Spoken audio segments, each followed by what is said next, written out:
Hello, good people of Polytopia. Today we have an ELYRION Midnight stream for you. My name is Adam, and you might know me from Polychamps as Gato Azul. From now on, I'll be the manager of the Polytopia channel, so whatever will happen in the future, that's pretty much my doing. And today with me is a good friend of all the Polytopia tribes, Toby. Welcome to the stream.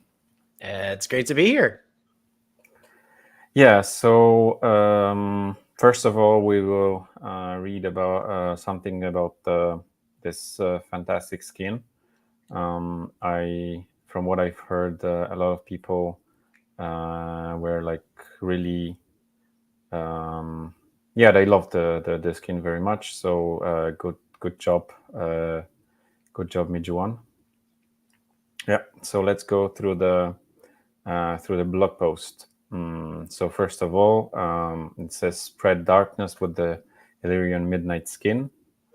Among the dark spooky forest resides the Midnight Cult, and insidious group of ELYRION that worship and draw their power from the mysterious Shard or Nye.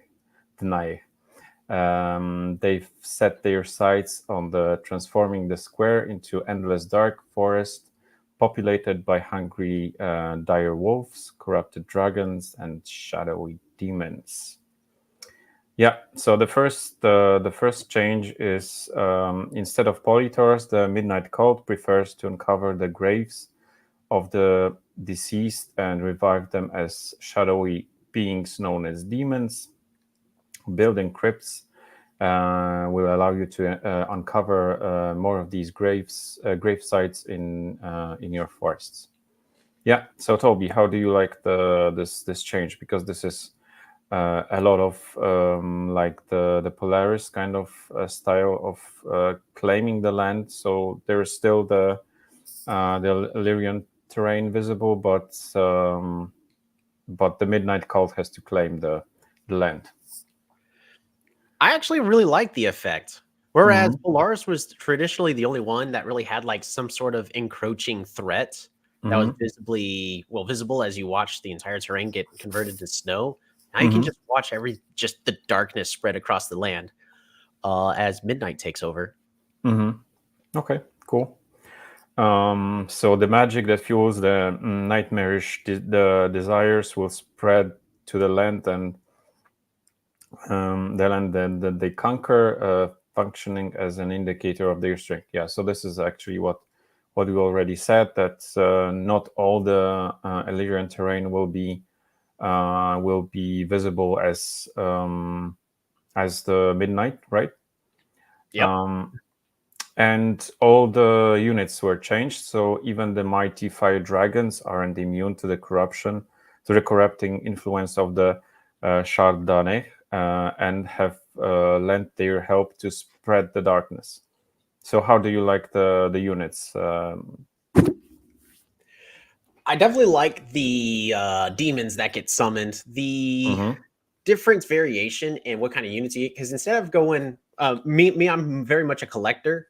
So instead of having a whole bunch of different units, I'm trying to find like, okay, well, I'm gonna create this sanctuary in this spot so I can get some turtle tars. Now you get demons, and they look really, really cool, especially in all the different colors besides just the typical ELYRION pink. So like, honestly, with the demons with the Zabazi orange look more like a charcoal.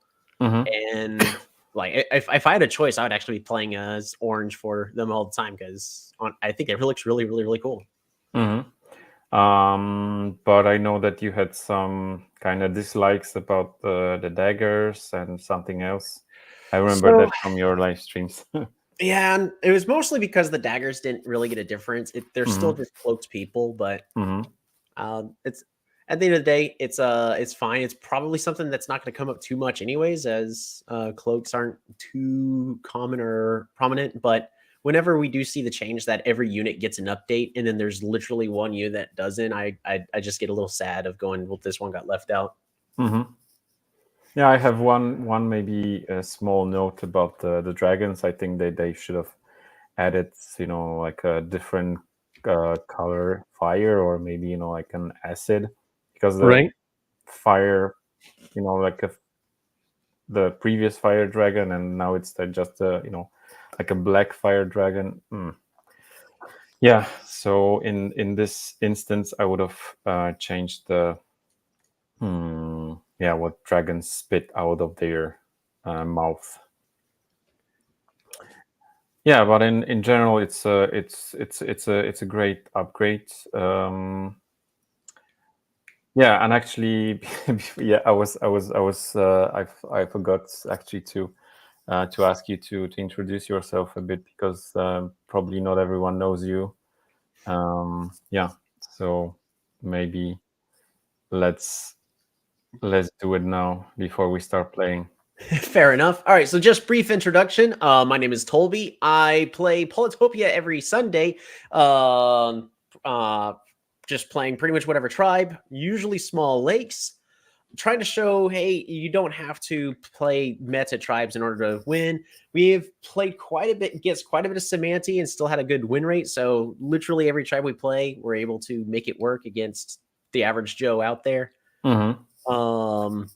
One other thing is even though I haven't been prominent on the competitive scene much lately, but I am also on the Reapers team, which is currently going through some renovations right now. Mm-hmm. Along with like a little mini casual tournament going on the inside. Mm-hmm. Yeah, so the link to Toby's channel is in the description. So go ahead and subscribe and follow his live streams every Sunday. Yeah, so I think that's pretty much it as it comes to this introduction kind of phase. So we can move on to playing some games. Toby will play. I will manage the stream. Yeah, I'm not a multitasker, so it's better if there's someone with me and doing the hard work. Yeah, I'll be just observing and asking questions. Yeah, and if you have any questions about the game that Toby will be playing, or some other aspects of Polytopia, go ahead and ask them. I will pass those questions to our guest. Fantastic. So I'm already getting ready to look up for a multiplayer game. Just for those who haven't taken a look at it, ELYRION, a midnight cult, has been corrupted by the shard of the Nanea, a mystic old relic fueled by darkness. Through necromancing practices, they can summon demons from graves in the dark forests. And for competitive games that are 2v2, this would be an excellent pick to also pick up with the cultists. So, just for thematic purposes.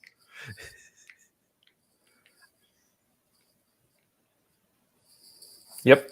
So let's play some random. I gotta wait my opponent to go ahead and accept the game. Mm-hmm. There we go.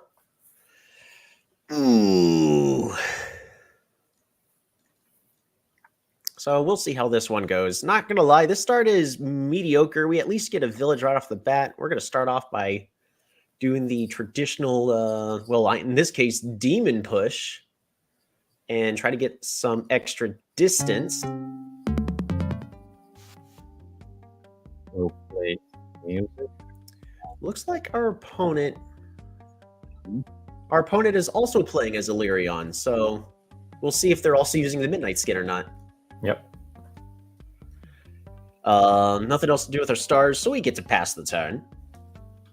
This demon on top is going to be migrating around the top. This demon's going to be going around the north side of the mountain while we capture this village. We will not be picking up any text due to how many stars we currently have.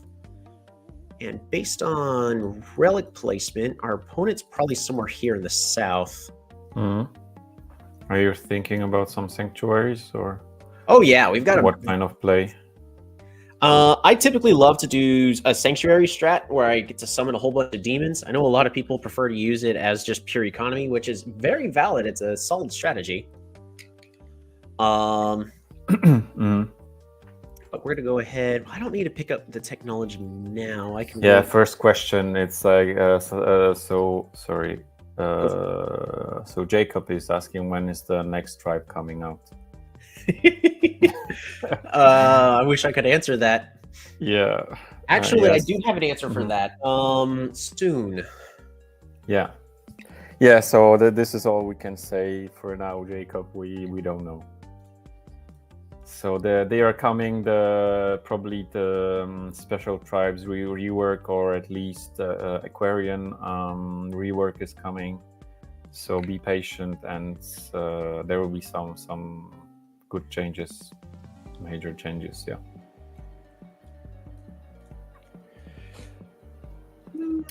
Yeah. Next question: when are the ancients coming?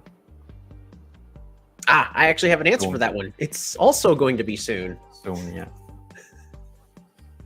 All right. Well, we got a pseudo mirror match. Mm-hmm. Yeah, you found them. Okay.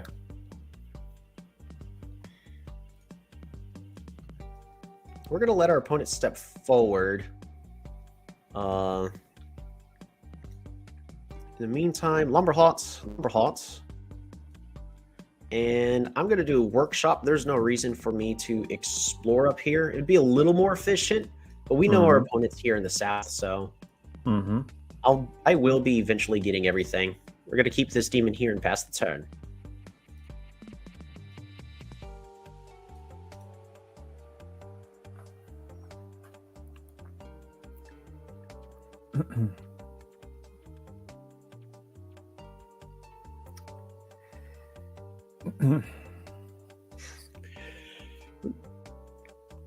They leveled up a city, uncovered a whole bunch of clouds.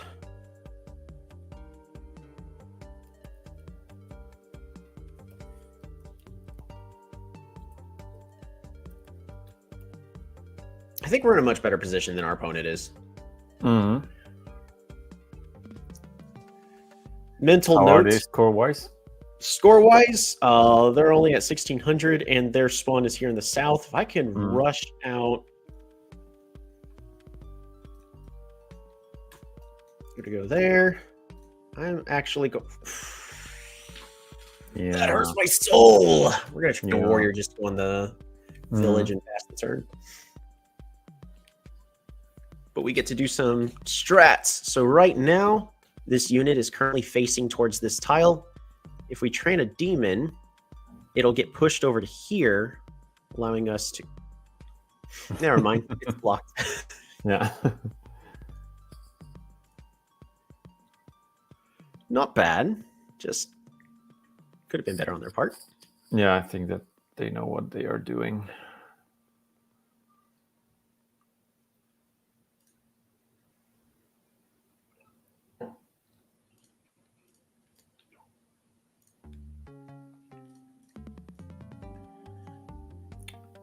Okay, some nice ruins. What do you expect from ruins?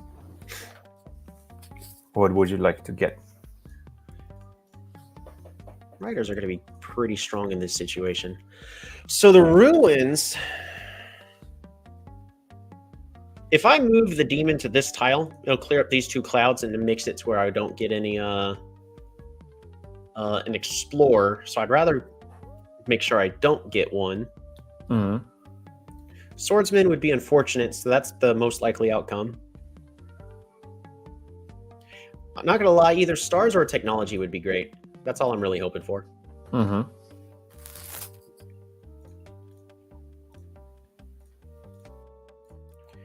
Opponent's doing a good job in preventing me from...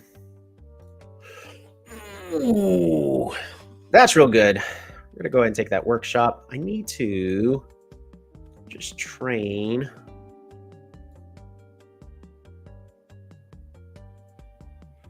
We're going to just train up a whole bunch of units. We're actually going to train a warrior here, not a rider. And pass the turn. Because next turn we could do... Again, we can do demon summoning shenanigans. We have to keep in mind that our opponent did zip over this way. So we're going to try to keep our eyes out to see if they get 280 more points. But our last kind of fear is they're currently working their way around here to the west. So that's what this rider is here to do, is to help cut them off. All right, they did pick up another city. And, yeah, probably this Polytor. It's more than likely right here.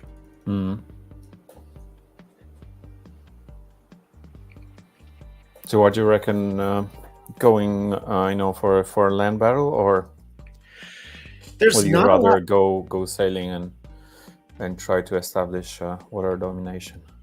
I think as long as I continue to push the land like so, we should be fine. Oh, veteran, nice.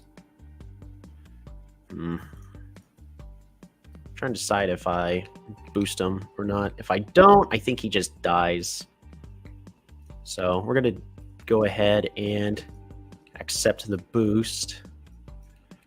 You get to go there. You get to go here.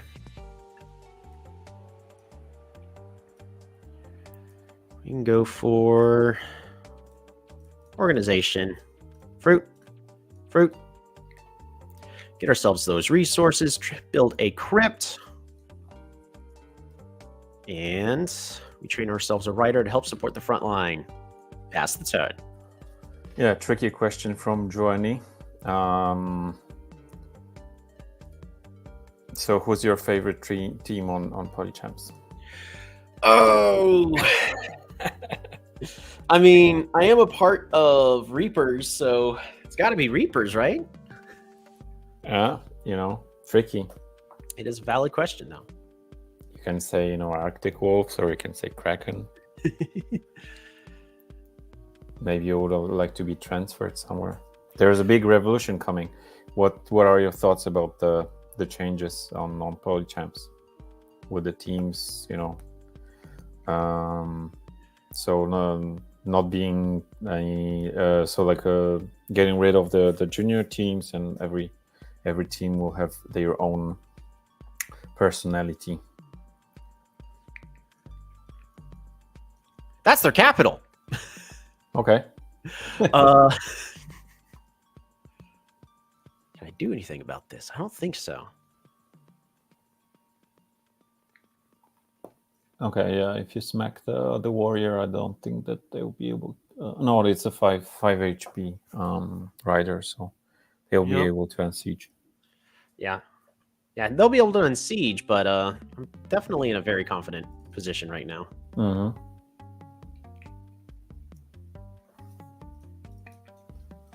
I can get our first dragon egg here in a little bit. Facing that way. I want to apply some pressure.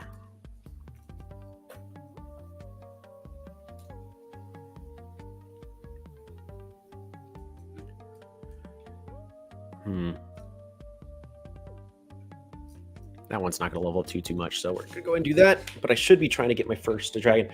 So when I first joined Polychamps, I was expecting, more trades to be happening, and even whenever trades did come up, and I was always mentioning like, "Hey, yeah, I'm if y'all want to just use me as trade material, go for it, because I'm fine with the change." Then our team was kind of in a, no, we're fine, we're happy with you, gotta stay, and so I ended up. Actually, there's a village here in this corner because of this farm tile right here. Yeah, so the Golden Pixel is asking, what's your favorite tribe in Polytopia? Quetzali, yeah. You mentioned that you were Quetzali main, actually, for a long time, right? Very much a Quetzali main for a good time. Bop.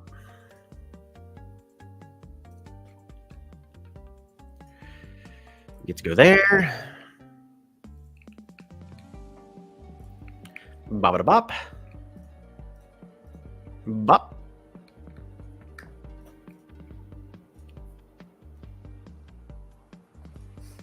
I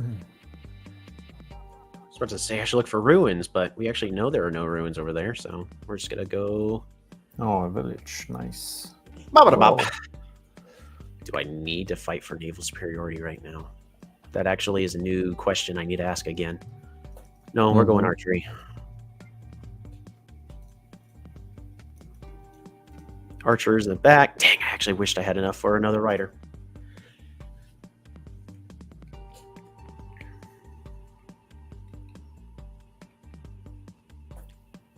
Yeah, at this point, I think they have enough to kind of push back against your offensive on land.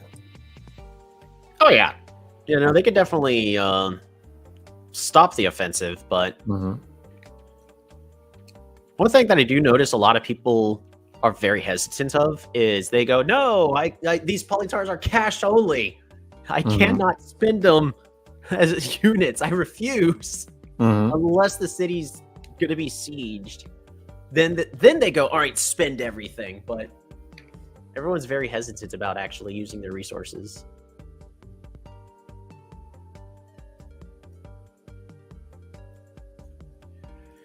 Next turn, do I just pick up farming? I think we do.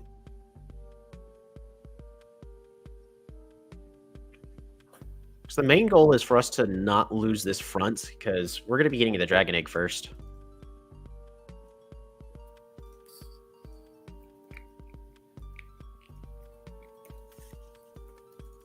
City right here. I could also go roads. Well, I can't benefit from roads at the exact moment. I'm actually going to just keep that right there. Bot up.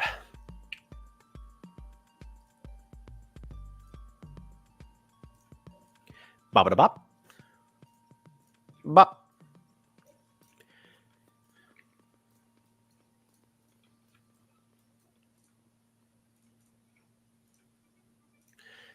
We're going to go ahead and get that farming. Farm. Oh, wait, I got the monument. Ooh. Population growth. First egg is coming.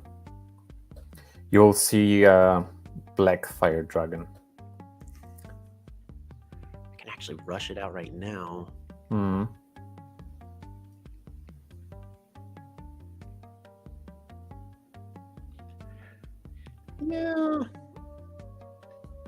Yeah, we'll do that. Park! Park of Fortune.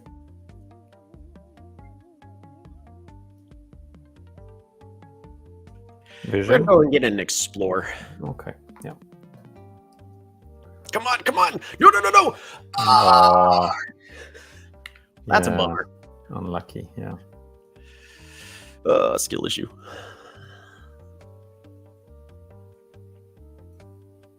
So you have 2 lighthouses, right? I have 2 of the lighthouses, and it's going to be really tricky for us to claim the one back here. If I actually this demon will get there. Oh, geez. Okay. So they are on. I mean, you say OGs, but I've already got archers, so we'll be fine. Oh, yeah, right. Yeah, and the boats are expensive, so. Boats are so expensive. Yeah, it's mobility on the water, sure, but they're spending a lot of resources when I could do the exact same thing, but with archery.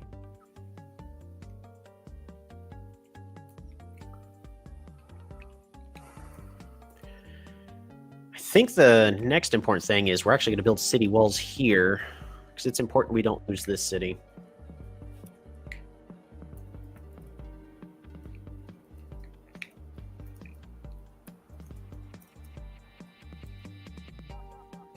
Ooh, that's a lot of polytars. This person is actually not afraid to be using their polytars.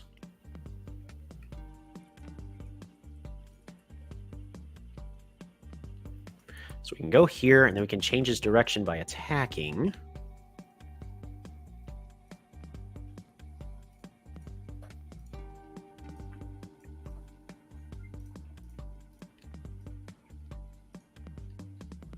Yep, 7 stars gone.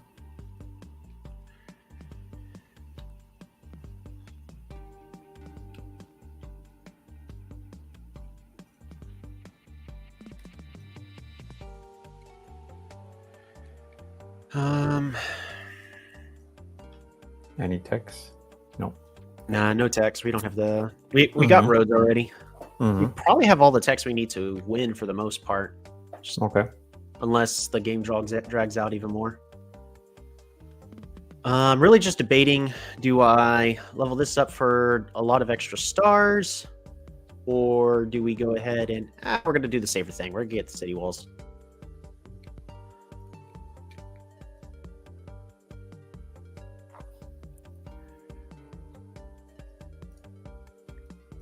And pass the turn. Reason we're now moving this warrior back is so we can put him on this mountain, uncover these clouds, so then we could do an explore on this and get this lighthouse on all the way over here.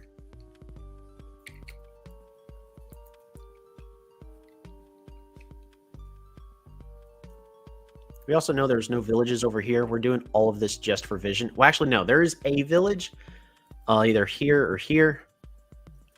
More than likely it's... Well, we know it's not here because of this tile here, so... It's either here or here or here. Because there's no other way they could have gotten you on the water.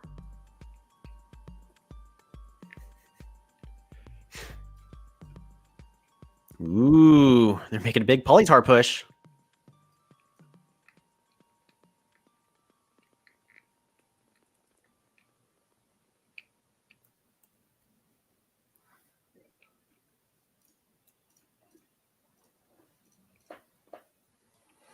Aha, so it's on this tile right here. So we got to move you over here. Pew, skadoosh. Bring you back.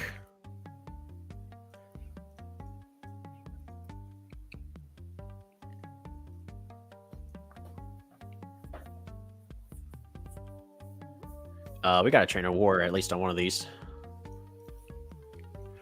Alrighty, we're gonna go farm, explore. Ooh, why would they do that? I don't like this map. Oh, that's hilarious. All right, road. Well, no farm with fruit.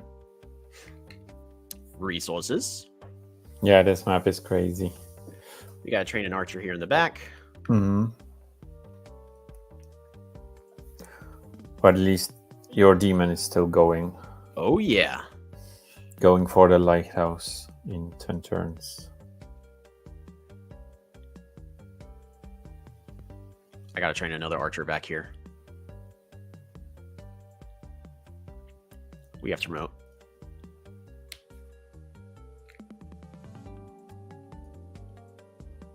I mean, he knows there's a demon here. He'll probably just kill the demon with 2 scouts that he's getting on these tiles. The main goal of the Nevermind is gone. Okay, lighthouse for him. Yeah, that's actually the monument. He's got all 4. Really? Yep. Okay. I mean, we don't see this one, but we can see the other ones. Oh yeah. I see the gem in this. Yeah. Okay, that's a bonus for him. We're gonna go ahead and continue to. Yeah, there's the monument. Okay, Yep. and the first tag. We're still doing fine. Just, I wish we were in a slightly better position. I may actually have to fight for the water, but archers are the cheaper solution. But I don't think I might not be able to stay cheap for very long. Opponent's doing a good job at preventing us from getting onto the water. Do you think there is a connection between this city fee something and this one in the southwest, or did he get there with rafts? There is not a connection. All 3 of these water tiles don't show land right here. Okay.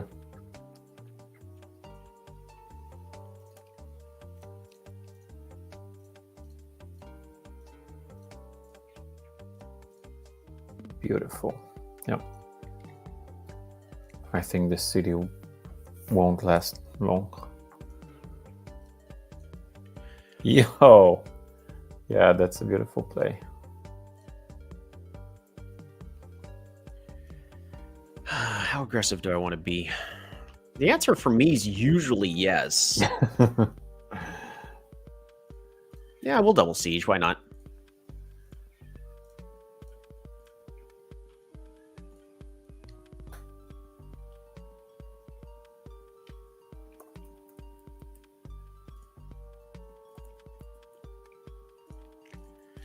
We're going to put that there just to do some denial. In this case, we still need archers.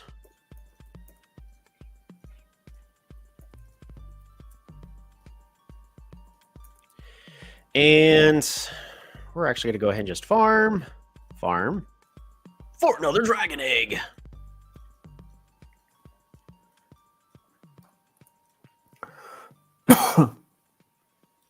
Where? I'm just double checking all my units. All right, we're fine. Passing the turn. So it is possible for them to unsiege, but they're going to have to convert both of these into scouts, which then in turn we kill both the scouts with all the archers. It's going to be expensive for them to fight back for that. Again, this has been an ongoing debate on the stream that archers are just no good. This is the power of archers. We've got very small waterways right here. Mm-hmm. Sure, I don't have vision of these tiles, but yeah, they are awesome. You showed it, many times on your streams that when you were kind of lagging behind your opponent, and then you made some comebacks with the archers.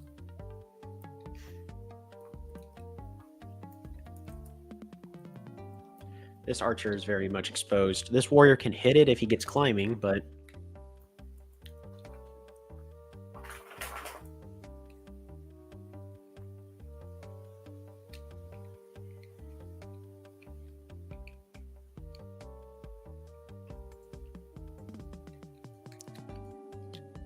ooh, moving out with the dragon egg.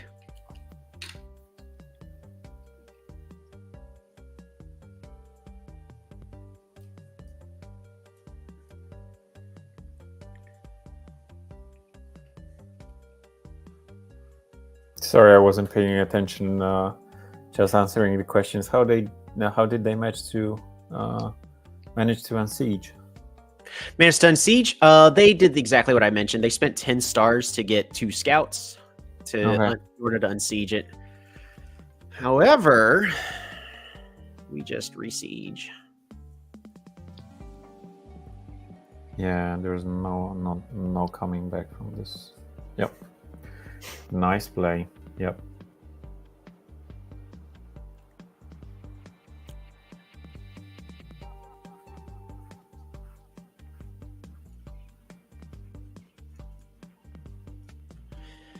I'm going to try to be as aggressive as possible.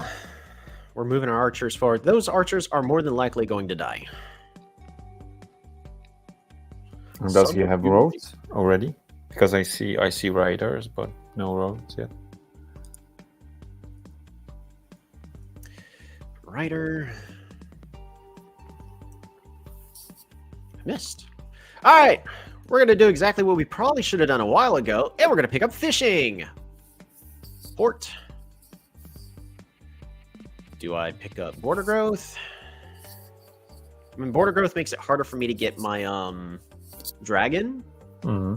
But I don't think it's really about getting the dragon. A, it'll give me vision of this tile. Can I get the dragon? I cannot get the dragon. So we're going to do a border growth, mostly so we also get vision of that tile. Mm-hmm. Warrior over there. And yeah, and you'll have more space to upgrade your units. So pass the turn. This will be useful as well. We're essentially just applying a lot of pressure to our opponent, forcing him to focus a lot more on this land. Because don't get me wrong, they can absolutely answer this. They have the economy. So they can unsiege this. They can't do anything about this city down here. Especially since they already spent all their monuments. If they didn't, they could unsiege with the dragon egg. Woo! Polytar push action! Yeah, full swing. I was hoping that this archer wouldn't die, but apparently... Oh, it's fine. It was time for him. The archer accomplished its job. It was a bad trade, but everything we're doing with that is trying to prevent them from keeping this city. Mm-hmm.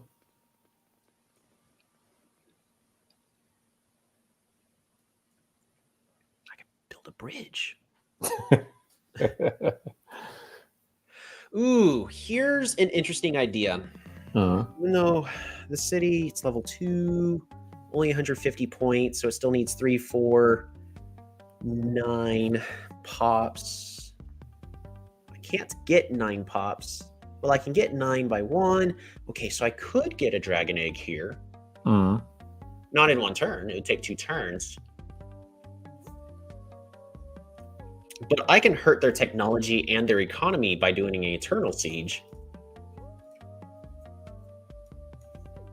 Okay. That's an interesting play. Usually, as a note, usually the best answer is just siege. Just siege the city. Warrior. And that's going to be the better play in like 9 times out of 10. But right now I'm trying to prevent my opponent from getting any techs like knights, and knights are expensive, so this is just making it 3 more. Rider. Road.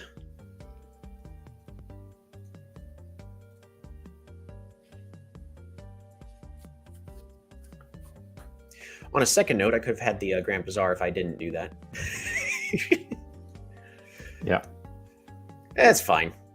We'll be fine. I can't go there. So workshop.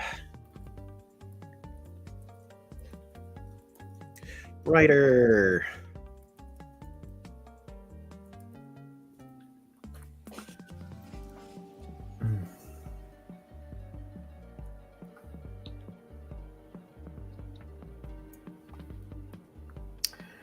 Yeah, so John Clippy is asking about the map creator. What do you think about that? So he was actually asking when is it going to be released? But what's your opinion on the map creator? Are we talking about the fan-made one that technically not supposed to be used, or the fact that we're apparently about to get one? Because I haven't heard any news about that. I would love one. Okay. Don't get me wrong, I would love one, but I actually got an interesting idea on that. I mean, this one's actually a hot take. A lot of people may hate it. Some people may go, oh wow, they've got a that was splash damage there. Okay. Sorry, but if we're very insistent on trying to have fair maps, but also the dev really wants more random maps, because the argument can really go either way about which way's going to be better. But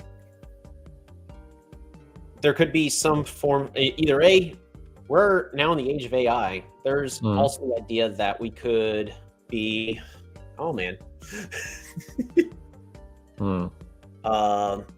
make an algorithm so an AI is making the maps, or and allow like players to kind of vote like, yeah, this is a good map, this is a bad map, and eventually have a map making algorithm that the community can agree like, yes, this is the proper way maps should be made. So you mean give AI some tips and then it kind of figures out what's the best way of generating the maps? Oh yeah. Okay. Yeah, I like that. All right, so our opponent's now going with riders, which is the correct answer to archers. So we already knew we weren't going to be able to stick with archers forever.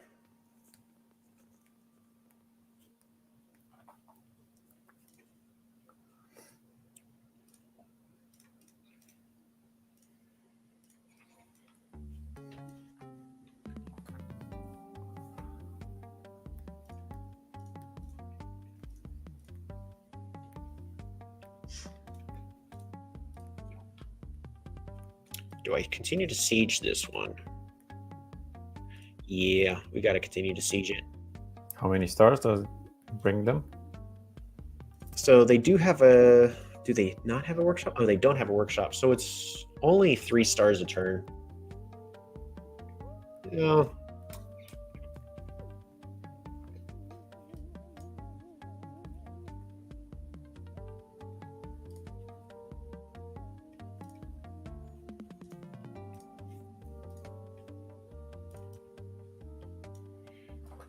So we put our boat over here because I think they have... Oops, I need to move you over here. Good enough. Oh, fire dragon. Finally. Woo! There's our Dargon. Yeah. So they can siege, but we can unsiege. Yeah, now the dragon is in range.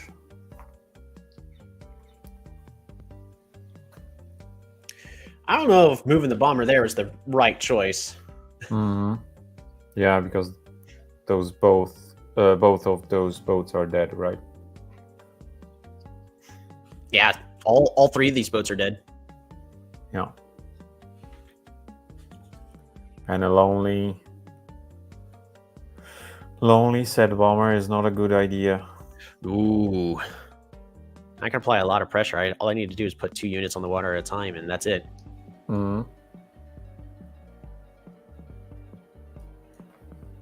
Never mind, that's alive. Sort of.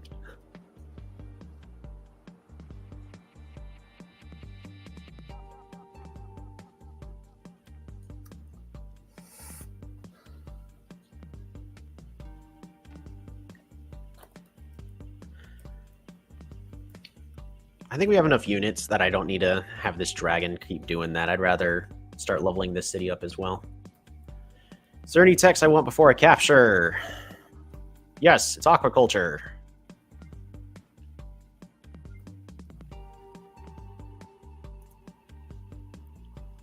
And with 1 road, network monuments is complete. Yep. Farm. Get ourselves some resources.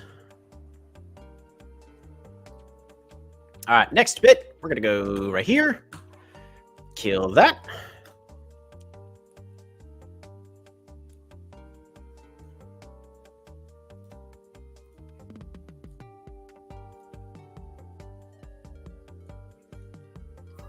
$36 stars. That's a nice result. It's okay. How do you think they are doing? Our opponent? I mean, they've money-wise? got multiple sanctuaries, and they seem to be keeping up, so not too bad. We are running out of archers, but that's okay. We knew the archers weren't going to be permanent.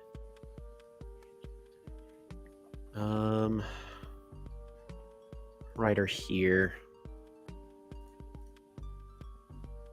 Yeah, but I spent a lot of stars on the bomber. I don't think this was the right play. Oh no, definitely not. Well, I mean, a lot of the current understanding from the general, like, more casual community is whoever rushes the bombers first wins. Which, it's because of how much pressure that they can apply. But just with this, I've got 2 units on the water, and unless they can kill both of them completely, which they might be able to. If they got another scout or something here, then they can.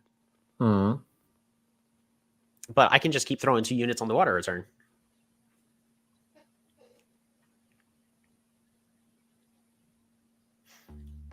Plus, the moment this turns into an Elder Dragon, that also is going to help a lot.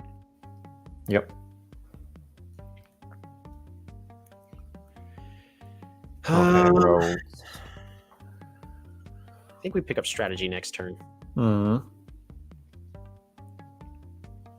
Yeah, you need some tanky units to stop those riders.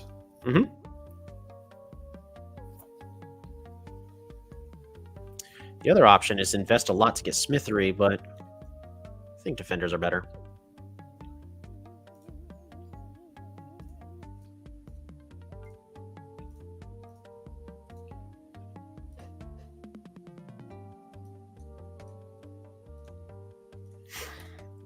Move you right over to here.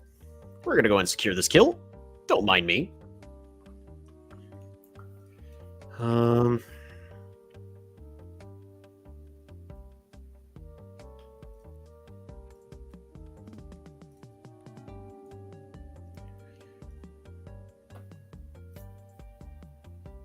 Forgot which way this unit's facing. It should be facing this way, right? No, I think I moved it from here to here, so it's actually facing here. So that's not gonna work. No, not gonna work.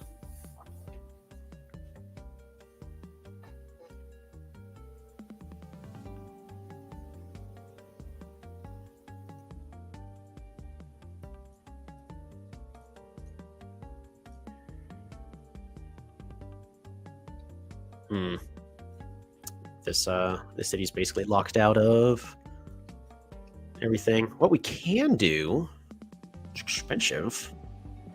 So if I pick up mining, I can then mine, can then convert one of these into a lumber hut. So expand the borders so that way I can get even more safely onto the water.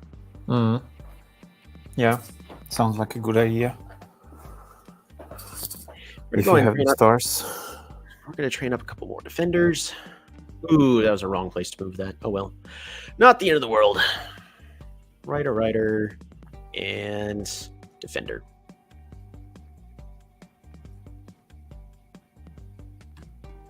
So what we got over here is we can now pressure this city.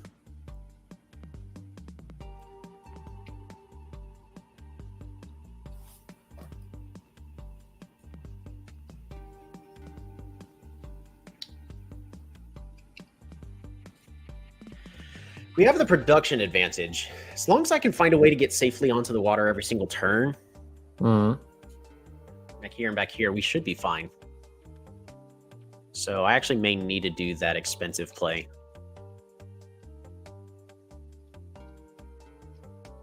The nice thing is it'll expand the borders, giving us 3 more tiles to improve the power of this crypt. Yep. So it's beneficial in all cases. Last option. 1, 2, 3, 4, 5, 6. Last option is a rush towards chivalry. Knights. Yeah, knights. Might actually just be the better option there.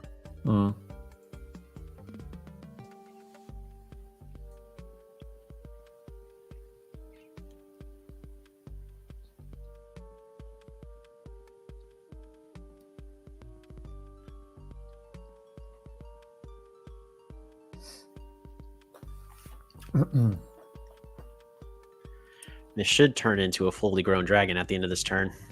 That's the main thing that's going to make this difficult. But it's going to be a 2-dragon fight versus 1. What's up here? It's just a forest.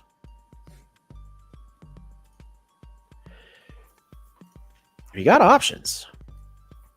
Kind of want to get another dragon egg over here. I don't think it's worth the investment. Because that's saying, hey, I want this thing in 8 turns from now. When I could in 3 turns just get knights. That would absolutely shred everything here. Yeah, they don't have much to oppose that. Nope. Okay, not a good play. I got a lot of units on the water. Yeah, no, I don't think they have enough for actual naval superiority.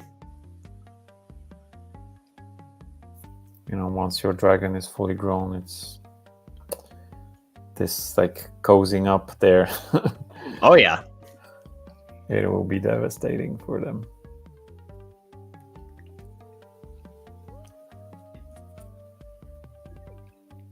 Okay, you have a full-grown dragon as well.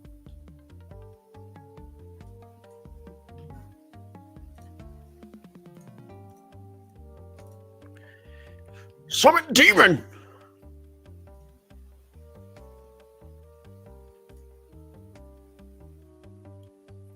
Actually, why did they get those Polytars here? And a warrior? It's just, you know, like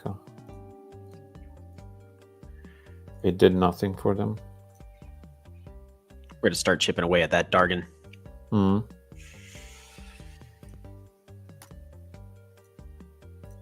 Defender. Rammer to waste their time.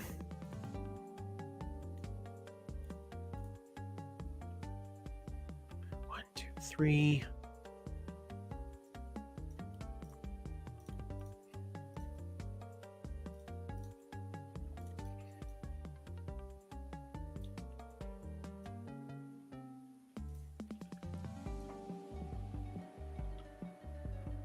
This has to be an archer. This is a rider. So expensive play next turn. Oh yeah. Okay.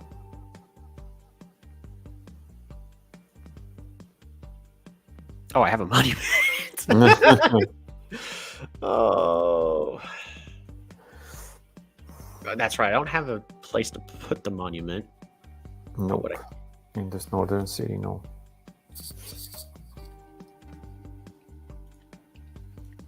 Farm. Population growth. Put you on the water. That's the turn. All right, but now we have our dragon positioned in a place with 2 rammers in the way. Should be able to deal with this bomber.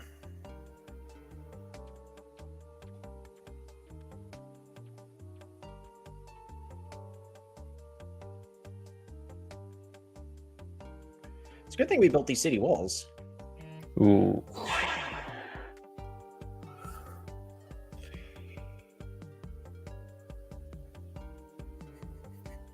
My apologies. Thank you. That's my notification. Yeah, so they got rammers of their own.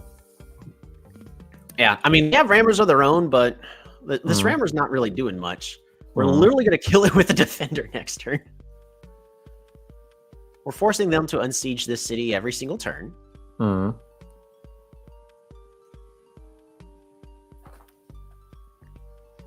real question is how do we deal with their dragon while keeping ours safe in the back? So right now ours is in a position where it'll inflict bad splash damage.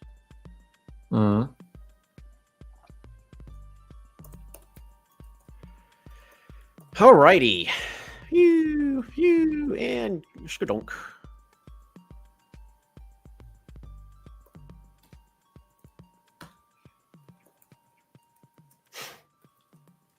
Yeah, it's okay, I guess. You're facing this way, so you'd go to this tile.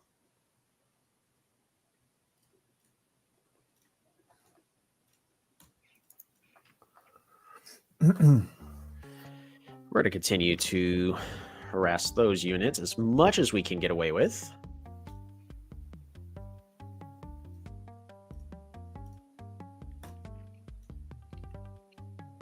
Continue to siege every single turn. Rammer! This is going to be a scout. Oh. I lost track of your dragon, the new dragon. Yeah, but it's there in the north, yeah. So, with all this darkness, you know, I lost it. Oh yeah, lots been going on. Man, where am I putting everybody? We're just gonna put you. Yeah, here. people are very interested in the coming updates and changes, and I don't think I'm the right person to answer all those questions, and probably you either. Oh, for the league stuff? No, the changes in the game, so updates, you know, reworks, and yeah, other stuff. Yeah. So right now, the biggest focus, from my understanding, is going to be skins. Which for that part makes sense. That's where their funding is all going to be coming from. Or I'll just pass the turn. If that's where their funding is going to be coming from, then that's going to be the biggest focus. That's just unfortunately a natural cycle of game development is going to be something like that. Oh, his dragon is exposed. Isn't going to be dead if you hit it with your dragon? No, I don't think it'll be dead, but we can potentially trade. He's trying to threaten my dragon. It's an interesting attempt. Ooh. Oh, he needs to block this this demon, because I actually can kill his dragon next turn. He's trying to hit this one, so I think we finally put enough pressure on our opponent. Oh, or is he able to kill it? If he's able to kill it, that's even better on him.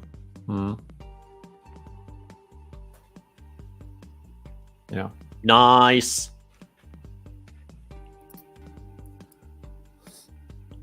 Yeah, but they just weakened this, second dragon very slightly. So I guess their city is going to be locked next turn.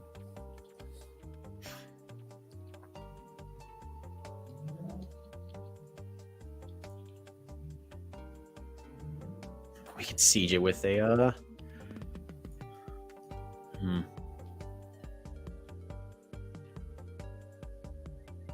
How much do I really want to kill their dragon? As nice as it would be, I think I'd rather make this aggressive play. We're just going to continue to move forward with these defenders.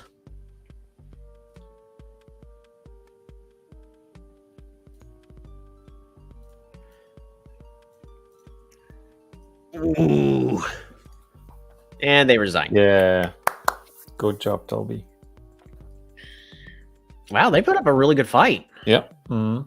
Yeah. So let's see the replay once you finish your stuff. Right. I know that you like, playing until the end, and see what they could have done differently to win this, if it was even possible for them. If it was even possible, yeah, that's the first bigger debate. Was it possible for them to make a comeback? Let's see. 'Cause at this point, we could train an archer here, rider, defender, rider. Oh, I never did that mining play. That's fine. Nope. Yeah. We'll get that. The big mining play. No. There you go. More dragon eggs. Okay, so let's see. Our opponent played that very well. Let's see that replay. Okay, I'll stop the music so we can hear you better. We'll do that for you, but I also like to save. I always save all of my replays. So if anybody goes like, "Wow, you can't do this," and then I just show them a replay saying, "Yeah, you can." Let's see. Yeah, we'll post all the replays from today's stream in the description. So no worries if you want to watch them without us, yapping, and you will be able to. Alrighty, so let's take a look at that. Especially whenever I end up winning the games, it's a lot easier to analyze what went wrong by just looking at only your opponent's actions. Yep. So they go ahead and they make the Polytopia push. Excellent first play that allows them to go in essentially 3 separate directions. The tricky part is immediately they meet up with me, because apparently we're just close enough together.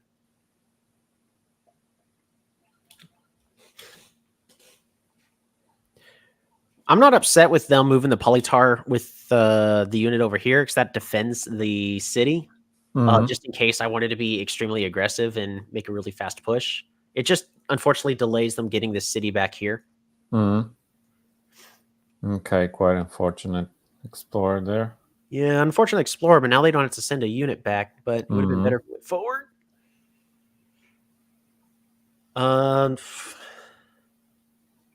Honestly, though, a lot of this is really just solid play. Moving the unit around on the front. Yeah, I'm very curious how they how they got this city next to you. On the other side, probably with the raft. Yeah. What about this other explorer? Would you take it or?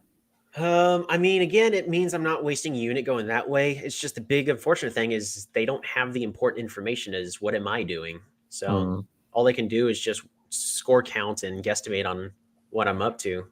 I mean, even a lighthouse, like this information is still better than nothing. It hurts. Yeah, so I guess they got this raft. They snuck it. Oh yeah. So Yeah. That explorer does allow them to get this village before I can. It's just with the way everything's going here. Since they do see that this lake's pretty important, they should have started putting more units onto the water here and try converting them into either scouts or the much more expensive bomber or even just rammers just to have bodies there, because polytars on the water are a lot better. Instead of spending 3 stars for a defender, you can spend 2 stars on a polytar. Yeah, and on this small lake in the south, the position for a bomber was much better, right? Because you only have access from one city. Yeah, if they had a bomber right here. Yeah. So this would have been, you know, kind of secure and really hard for you to break through. So even at this point, when they're getting onto the water, I've got multiple, and then this is a necessary scout. Mostly to see what I'm doing so they can better respond. Yep.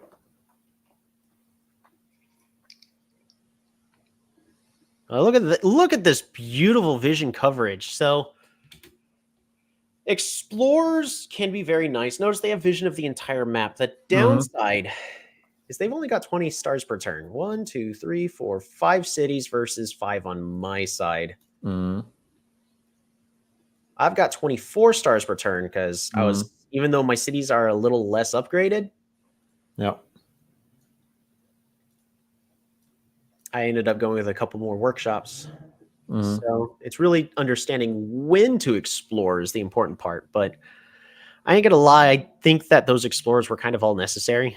This one was necessary just so that way they can secure the lighthouse, but they probably could have gotten away with not exploring there. Especially, I would also really consider you don't have to explore if you know you're about to go scouts. Because scouts have that extra vision. Yes, it does mean that you're not getting that vision as soon as possible. But you're able to improve your economy. And if he had maybe +1 more star per turn, he could have potentially done a little bit more. I'm not saying that they made the wrong choice. I actually think that the choices they made were, I don't see anything blatantly wrong in all this. I think it was just I applied too much pressure with these archers and the constant sieging. And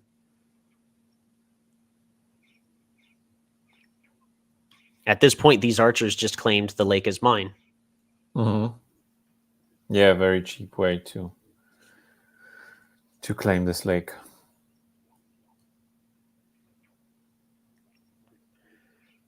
So the last part of this battle really comes down to, can they defend and push back and attack this city? Because they need to secure this lake and threaten this city more than I am applying pressure on this city is their main goal.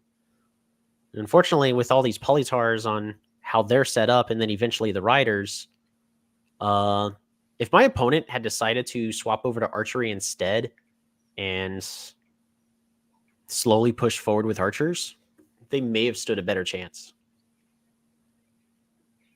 Because riders, don't get me wrong, riders are great. Riders are pretty much the meta unit for a reason. Is their extreme mobility, but the downside about using a spam of riders is, well, they take the damage and then they have to go back and heal. Archers, unless they're finding another ranged unit, they don't take damage, meaning they don't have to pause to heal. They're just slow and weak, but they can pick things off. So, just while my opponent's spending a lot of resources on a really expensive navy, I've got cheap archers that have really cheap weapons. Really though, I really don't see much. I think with the resources that they had, they just made a lot of the right calls. The only thing I could consider is maybe they should have gone for a couple of different tech picks, such as, again, archery or farming to finish improving their economy. But so what about the bomber play? Was it the right call, or I think would you putting the question it? bomber here was probably the best, was still the right play. A safer tile would have been this one back here. But my opponent needed to be getting rid of these archers. And the issue is scouts don't trade well with archers. Bombers don't trade well with archers. They needed rammers. Yeah.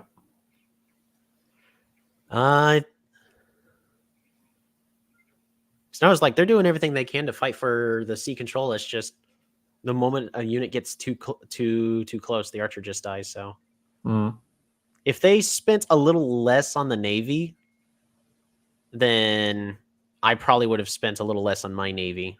But if the moment I decided to go onto the water, they would have lost the game, because this is more of a this is a winning position for me, rather than getting onto the water first than my opponent. It's more of the opponent's trying to slow me down.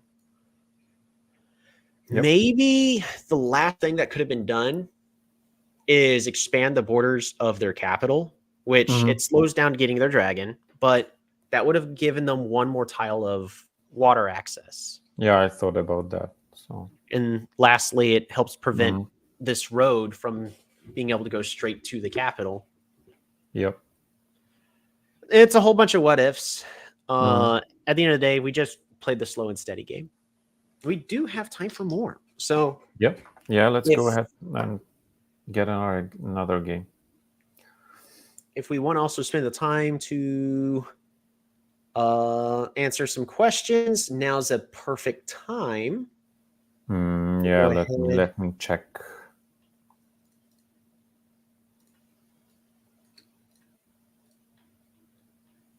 Yeah, so Frosty is asking, so guys, is Yadek a good tribe? I really like them. What's your opinion? I think Yadek needs some tweaks to their map generation a little bit. In order to make them good. I think the main thing that's keeping Yadek bad is they're a little too map dependent. If you're able to road their units forward and find 2 cities, great. They're fantastic. They're one of the stronger tribes. If they don't find any villages, they die. Like in the first couple turns. So it's because of those 3 extra stars they spend on the road. But I think Yadek is fun. I think they're in a more balanced state. It's just I think map generation needs some tweaking.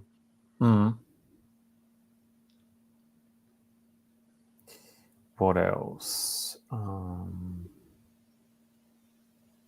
Also note that while I do try to follow everything Polytopia to answer questions and all that, I am not one of the devs. I am just a streamer. So yeah, no, none of us is a dev. So yeah, so there is this question: Are you gonna make a more modern tribe? Yeah. So sorry, Creeper Gamer. While I am not a developer, I actually know the answer to this question. The answer to that question is at the current moment, no. They have there have been answers that no, they're not. There are no plans to make a more modern tribe. Yeah, so the ancients are coming soon, as we said. So this will probably be the next tribe that is going to be available. But we don't have any specific date yet.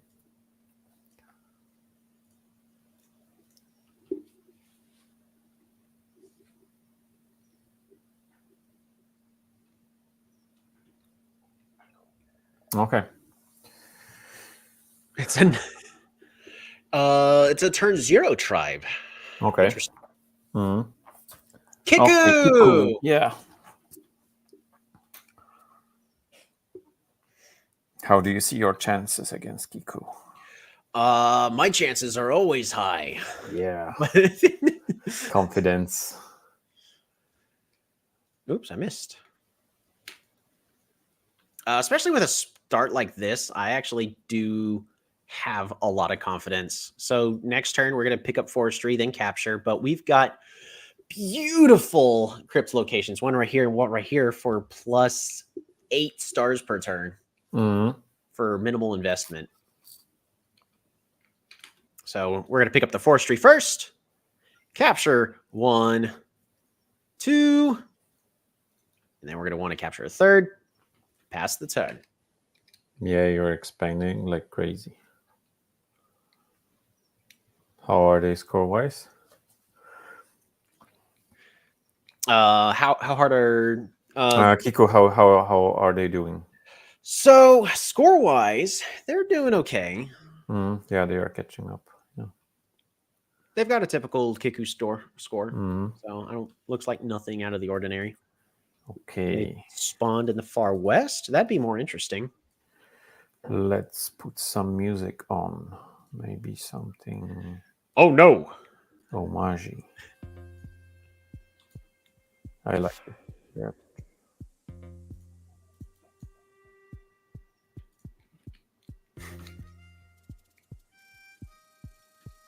So I'm losing the race to the ruins, unfortunately. Yep.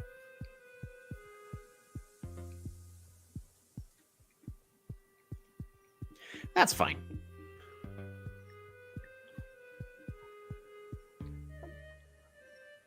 We're going to be moving our... So I'm not in a good place for exploring, unfortunately. Because if I explore, it's going to go down. So yeah, because it's one tile. Oh, I'm so glad I did that. Yeah. Free hit. Yeah, on this rider.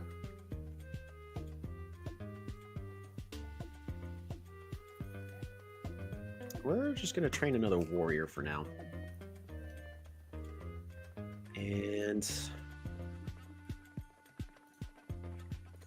just going to pass the turn.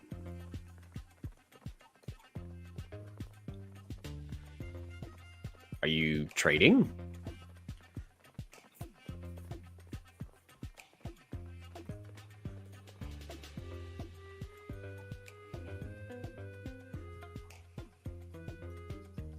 So I have an option whether to kill the warrior or to attack the rider. I want vision, so we're going to be attacking the rider.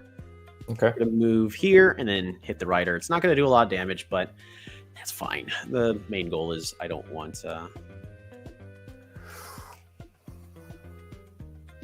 them snowball with their riders. Oh, we have the option for archers again. This is a prime real estate for archer play. Yeah, I can see that. Ooh, not what I wanted to see. Yeah. Never mind. I was hoping it would wrap around.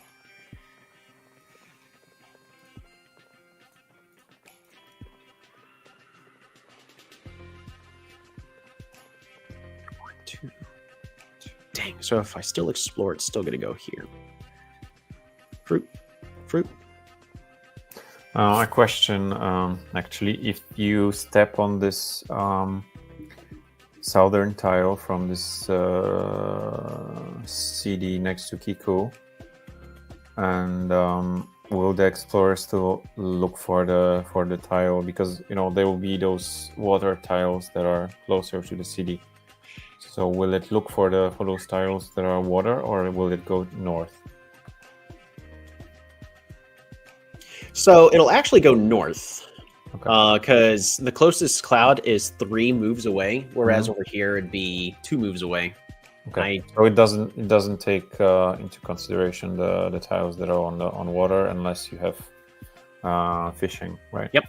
Which I'm not gonna get. I don't want my explorer going that way. Yeah, sure. Fruit. We're gonna get that explorer. Oof.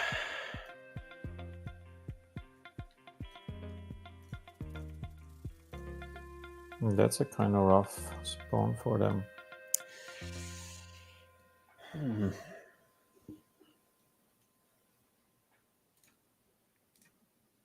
Oh, I can't train a unit if I do that.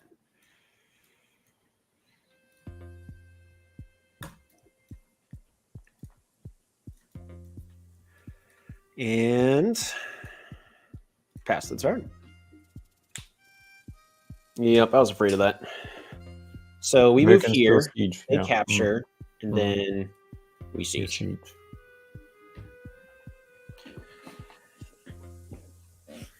Based on score, though, I think we currently have more production. So if we apply enough pressure, I can more than likely win with riders. While archers would be great at defending these lakes, we're not worried about the lakes. Our opponent started here. It's not guaranteed, but I'm pretty certain this is the capital right here. More than likely because the capital usually gets these one-tile waters for Kiku. Because yeah, those like small ponds. Yeah.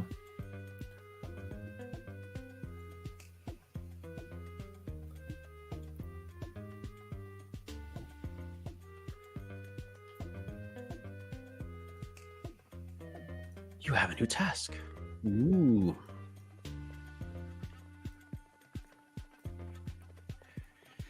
Alrighty, let's overrun them.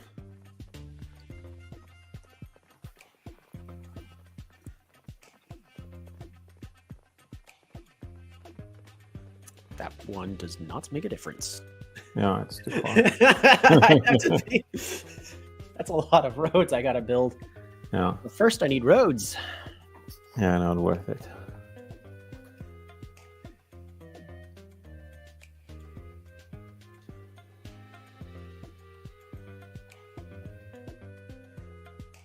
I think we could start overrunning our opponent. Bop-a-da-bop.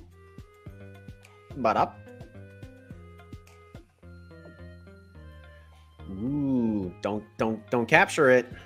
If you have vision of me, don't capture it. Oh no! All right, the next best play is they have to explore. No! Oh. Okay. Thank you. A free workshop for you. I'll take a free workshop. Anytime. Road.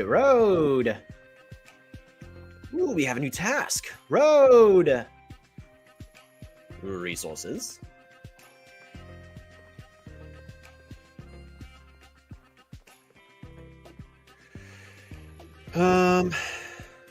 Bop, bop, bop, bop.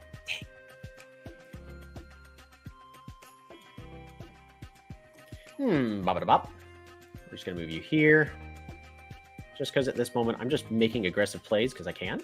Because it's more so about applying pressure on my opponent. Mountain is blocking you from the lighthouse.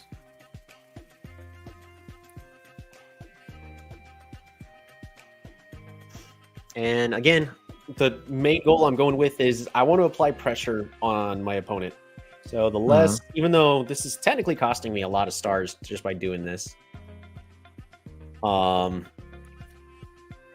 now they can't pick up. No. Now they can't pick up roads in order to save this city.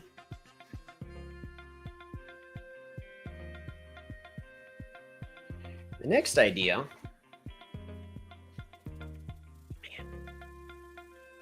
There's more than likely nothing all the way around here. I don't even know if I want to pick. No, they chopped everything. Okay.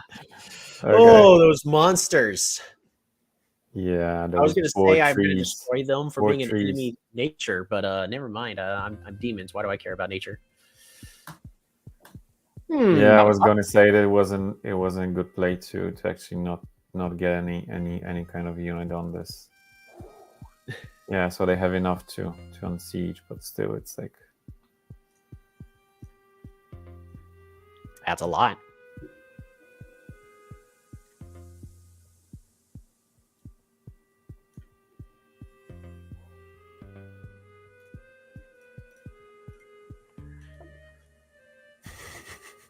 Nothing's more annoying than a defender. Yeah.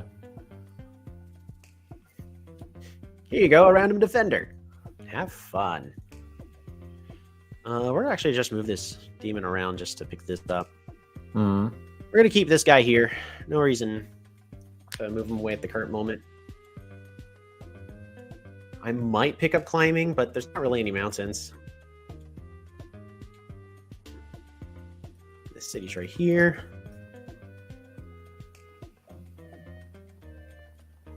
Okay, that's the game.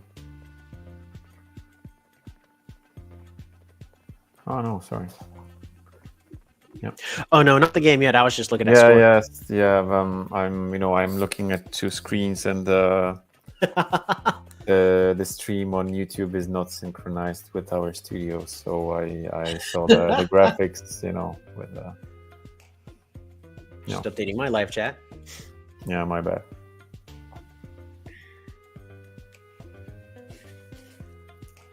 Yeah, but they are not in a good position. No, they are not in a good position at all. Yeah, and their capital is also cut off from those other lakes, right? So even getting any kind of sailing stuff is not a good idea, right? Yep.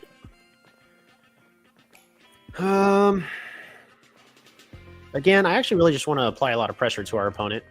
Mm. We're going to put the road here just to get a connection. I shouldn't have done that. Next turn, we pick up farms. We're going to leave this demon down here and pass the turn. Mm.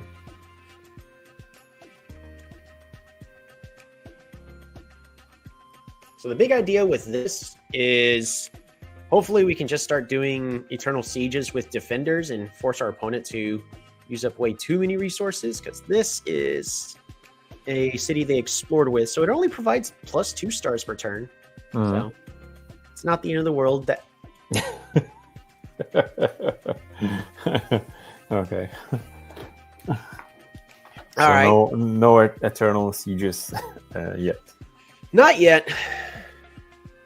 But what we can do is go over here. Bop. Siege. Well, not siege, but we're going to hit that. I said we're going to pick up farms, and I mean it. Let's go ahead and do that. Grab ourselves this farmland right here. Extra resources. Grab this farmland right here. Extra resources. And I'm one away from archery. Do we just pick up archery just for the defensive bonus? Yeah, I was thinking about that.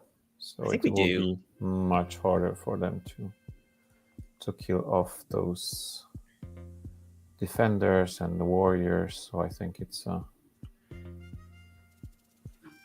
Keep if you this can, one.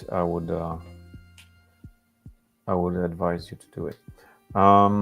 Yeah, so KS42 is asking, do you have some advice for the ELYRION tribe in gameplay? So maybe if you could share some like main tips for if someone wants to start playing ELYRION, what would you advise them? So ELYRION, you got to remember that they start off with a very weak economy, but knowing how to properly grab forestry early. I've tried a whole bunch of other stuff. Unless the map says no forestry, you need sanctuaries.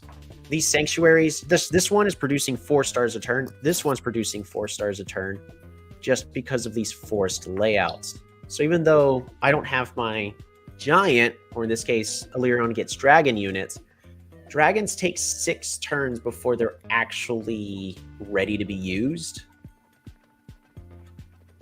So always knowing that even though it'd be great to rush for dragons, it doesn't make a lot of sense to actually get dragons super early and then sacrifice all this potential economy.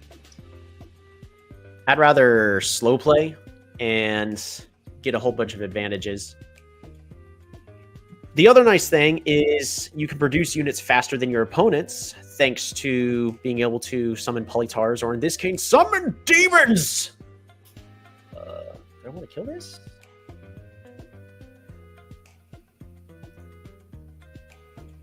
Bop-a-da-bop. Move you on back. And we're good road. Move you over here. Bop-a-da-bop. Thank you.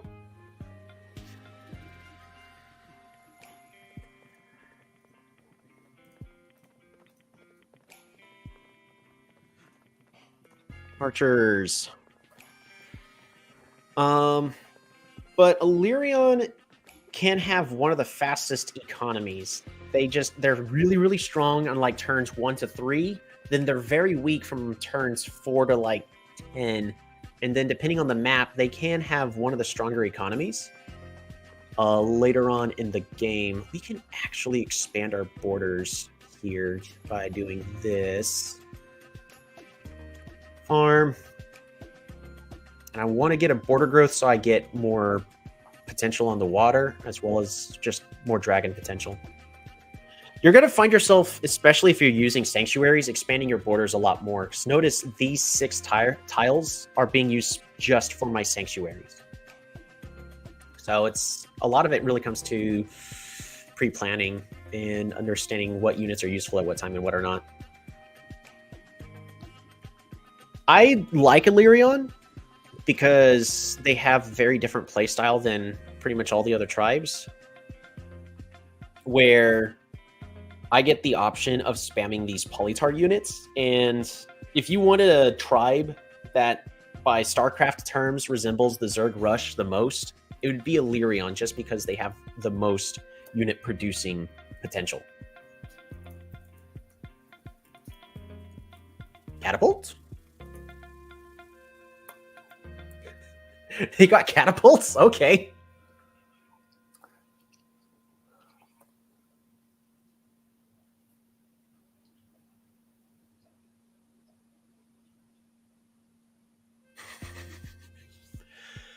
I think my opponent's going to give me all the time I want in the world. I can work with this.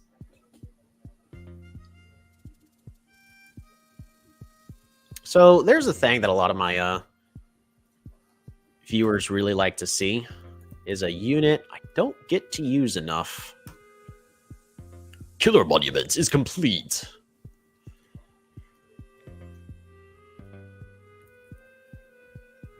Ooh, there's their capital.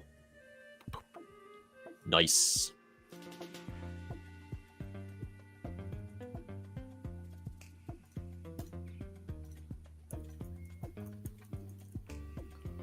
We're going to move this rider here just to prevent their defender from moving forward. But... Cloaks. Yeah, this is also a common theme on Toby's streams. You hate cloaks, avert your eyes. Cloaking people for no reason. Well, I will actually give a reason on this one. They've got catapults, which, yeah, they can kill a cloak one-on-one, but they're walling up. So I want to show, as a Quetzali main, I want to show some tech. Because we're apparently going to be playing the slow game. Mm. Oh no! Another catapult. Yeah. So walling this city was a good play. So it will delay you.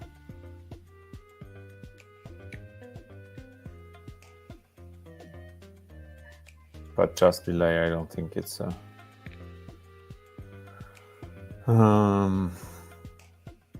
it's a play for a win.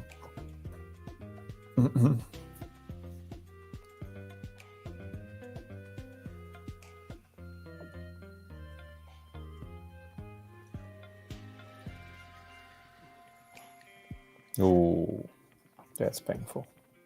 Oh yeah. This is probably going to be the first game in a very long time cloaks are going to be able to work. I know my view. Yeah, because it's also a very common theme that whenever Toby gets cloaks, he loses. Yeah. Yeah. You even had this challenge for some time to like win any game with cloaks, right? From what I remember from your live streams. Sort of. It's just there was when Chapeau came out. They're all about shroud and mystery, and what better unit describes all that than the cloak? No unit does. So I wanted to explain what Chapeau is, because maybe some of our viewers don't know. Oh yeah. So Chapeau is the Shinshi tribe skin. I'm gonna train a writer back here, where they're all about samurais, but they're supposed to be this secretive tribe from the mountains that nobody has heard of. And nobody knows what they're doing or any of their actions. And again, all about that secrecy. I'm like, okay, well, I gotta play I have to make cloaks work. So I've been doing a challenge, and I have not been able to get it successful. Yep. But with the they way gave you this catapult to kill. Oh yeah.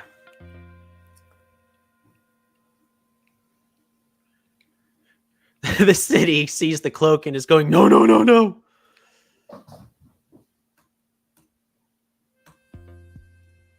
Oh, you'll be... Oh, nice. Veteran siege. I'm so sorry. Oh, no.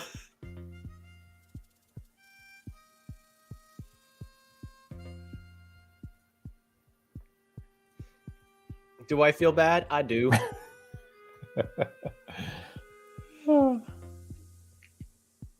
Writers.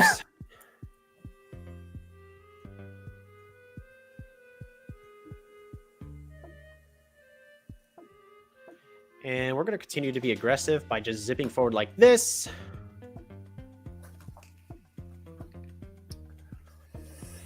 Okay, a different question. When would you say afternoon ends and evening starts? Can you repeat the question?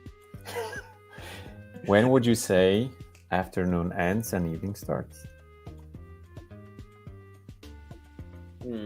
What's your take? So, good question.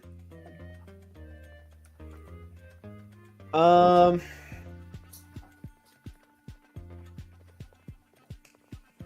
would probably say around the time when the sun is starting to get to the point where it's in your eyes while driving again.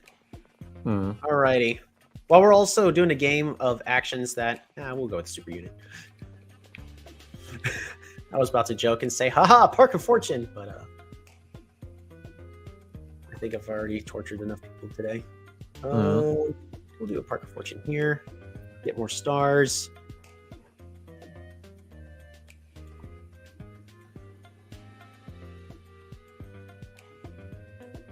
Yeah, this is a really weird game when Kiko doesn't actually get on water. I don't think I've seen anything like it ever. Or maybe just, like 1 or 2 games. Maybe on Drylands. Maybe on Drylands, yeah. Yeah. This, honestly, though, Kiku's still a pretty good tribe on Drylands because of their resource distribution. They're probably one of the more fun tribes. Ooh. Yeah, they made it. That's okay that they unsieged. Oh no. Permanent defenders. Yeah. But it's not a winning position, I can tell you that. No.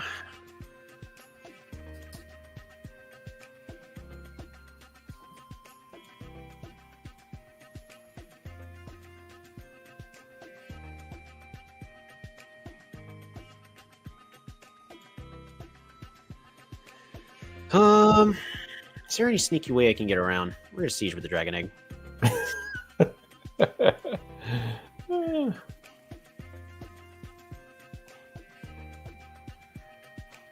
Yeah, actually gonna be tricky to accomplish. We're gonna go and siege this city with the swordsmen because they let me. I'm gonna get sailing. This, by the way, at this point, the game's basically over. I'm kind of just doing whatever just because I can. We're gonna get another cloak. Oh, I don't have enough for another cloak. We'll get a defender here.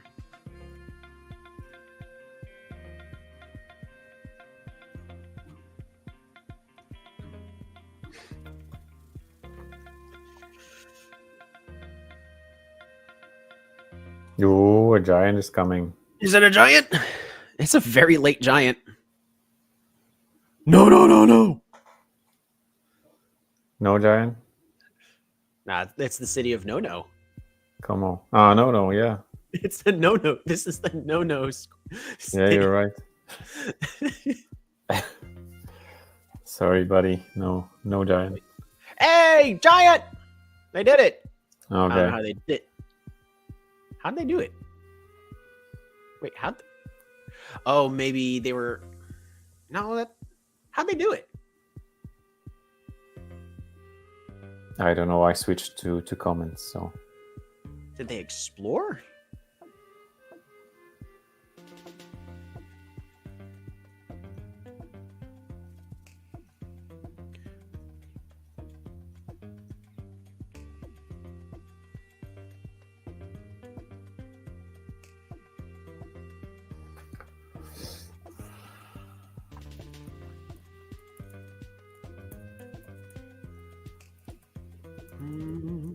It won't let me siege with the egg.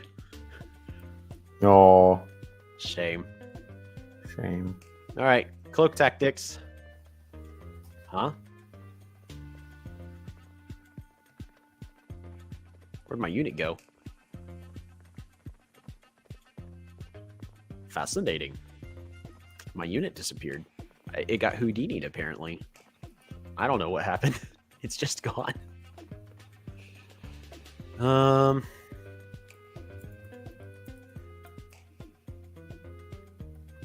Well, while we're in a position where I could do literally anything I want this game, is there any units people want to see? Yeah. Place your bets. Anything you would like to see? Any kind of units? Maybe let's go knights, because we haven't seen them. Sure. Yeah, I can do that. I'll get it next turn. Mm-hmm. We have the economy. Yep. Do they still have this catapult in somewhere in this fog, or did you kill it? Oh, I unfortunately I killed the catapult already. This defender has been creeping forward.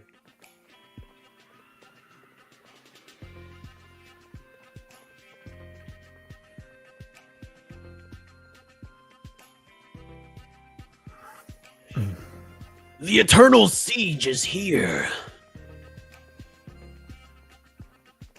Oh, do I have...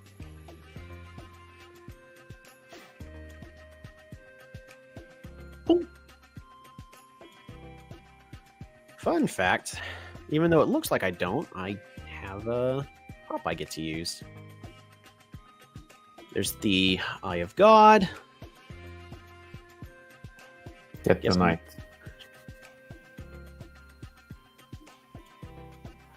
See, I can train a knight here. Mm-hmm. Way back here. And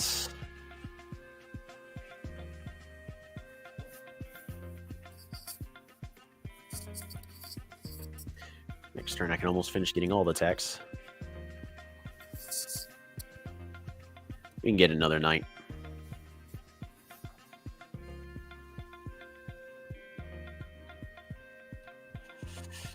Too bad I couldn't all right, Quetzalic Tactics 101, how to properly use cloaks. So, when you're hitting a city with cloaks, you want to get the maximum number of cloaks, meaning you need units not on said cities. So move the units away from all the tiles. We now have 1, 2, 3, 4. Ooh, we got to kill one more. 2, 3, 4. Now we have 5 tiles open, so the cloak can go right over here. Boom. We get 5 more daggers. Because otherwise, if those tiles are occupied by another unit, daggers won't spawn. Right? Yep. That's correct.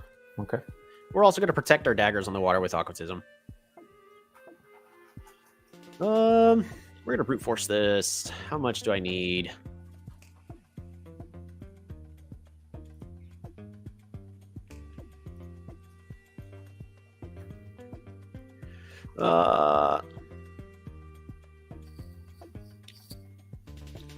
One chain.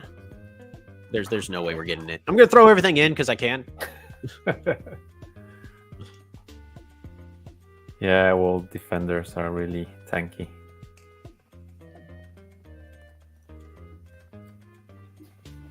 Two chain. Huzzah! Do we do this? Oh, cool. Bop it bop.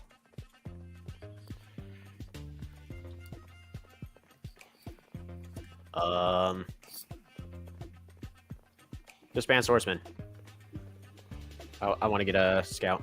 Oh, still can't afford it. Dang, math.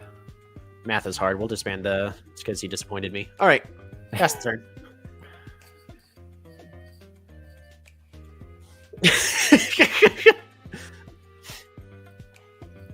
I'm running out of tiles. It's gonna be tricky for me to do the eternal dagger siege.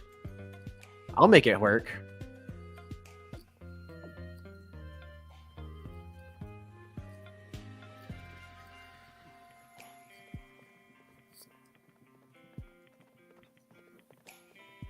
Oh noes! I did it on goof. All right. There we go. Fantastic. Running out of space for daggers. Okay, bye-bye, giant.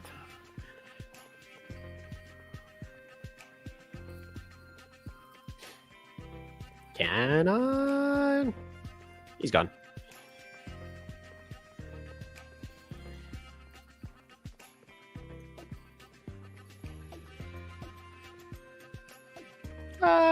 There's not a space for all this stuff.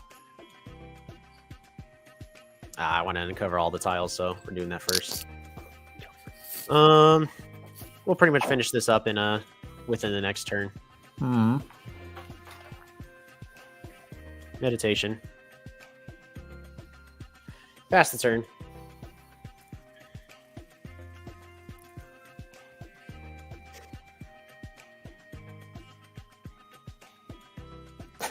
I can offer them peace.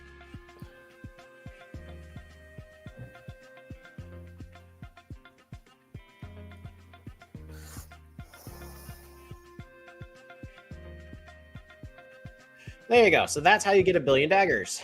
Daggers are still very weak to knights. One knight would clear almost every single one of these out. So even with their defense bonuses, Joyful Pixel is Joyful Pixie's trying to let us finish the game. Ooh, some new monuments.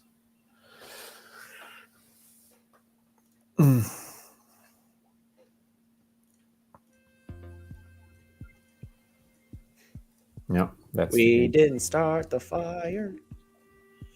Alrighty, there you go. So, thank you, Joyful Pixie. That was a tough game because if we just look at the replay, mostly just to look at the map.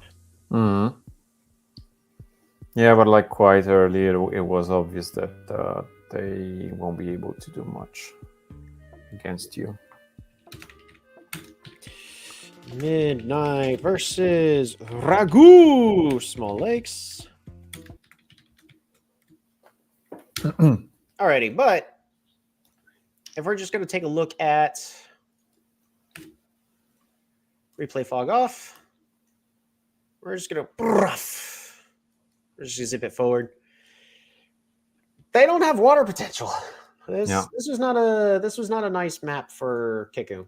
So even though it really was just a countdown of how long does it take before I finally win, unfortunately. That was not a fun map for Kiku on this one. What could have been done differently, though? Because I don't believe in no-win scenarios. Whenever they are aware that replay fog on. So at this moment, they're definitely starting to be able to see that their water potential is really rough. By turn 10, yeah, no water access actually. yeah, again, there's no water access. So they're doing the right thing and trying to defend all this up, but they need to expand their borders. Get this city walled up to make it harder for me to siege, maybe, and just buy time, but they need to get on the water. So the city here needs their borders expanded. Unfortunately, there's no quick and easy way to do that. Okay, maybe the capital next. Nah, I'm looking at this. This is one of the toughest maps I've seen in a while. I think they probably did the right thing, though, is train catapults. What they needed to do is get these catapults moved to a better position to just defend this permanently and then spend the resources they needed to get onto the water. So this also comes back down to what I'm talking about when it comes to unfair maps. Like, even though I will always argue that now there's pretty much always going to be a way. In this matchup, with how everything's going, Kiku's not going to win the land battle. Yeah. Even by going defenders, all they're doing is buying time, which fortunately, in my case, the moment that cloak appeared, buying time is not what you want to be doing at all. You got to be aggressive. And unfortunately, since I killed all their riders, they no longer have the unit that's needed in order to deal with these cloaks. So I'm not going to lie. We'll just say that riders were the right choice instead of like getting their own archers, for example. No, they definitely went with the right choice with riders. It's just the unfortunate bit of, okay, I'm actually really curious. How the heck did they get this giant over here? Yeah. Because like their city leveled up once and then they disconnected, reconnected.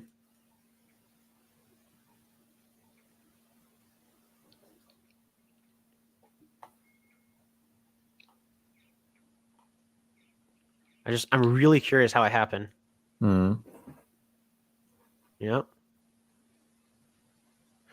Oh, they oh, okay. They must have had an internet issue. Okay, I see. Okay. Internet issue. They couldn't select the first option, and then they were able to get that level up. Yep. Alrighty. But now that was just a rough map for them. Yep. All right. We're currently only 2 hours in. I can start one more, and this one would probably be the last one. Yeah, I think so. We'll be, wrapping up after this last game. So if you want to play with Toby, this is the last moment for you to jump in. Notice I typically play lakes. I find lakes a lot more balanced. Unfortunately, that one was just a really bad map for my opponent. But like even the maps that look rough, there's an avenue out. You have 5. Hey, it's Larry again.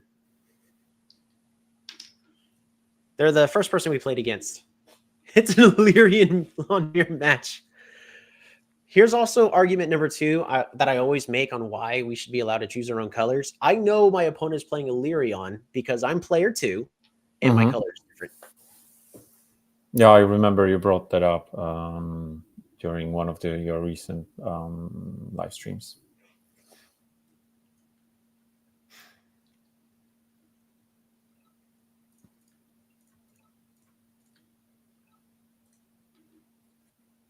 Yeah, so Zoltio says GG.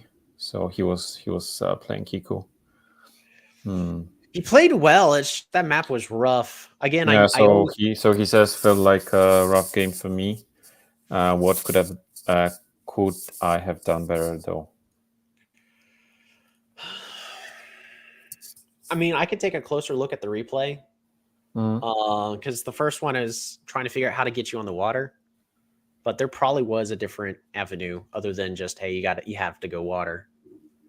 So if you want to send me a DM and I'll take a closer look at the replay after the game.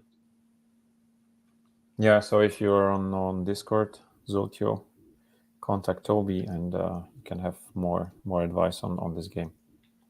So there is a quick advice from Sandra, not play Kiku. Yeah. I don't think that's quite the advice that they're looking for. Yeah. Yeah, Nah, anyway. Kiku was perfectly fine. Yeah, DM Toby. I'm on pretty much all of the main Polytopia Discords. You'll be able to find me. It's TOLBBY. That's my name for just about everything. All right, I'm picking up...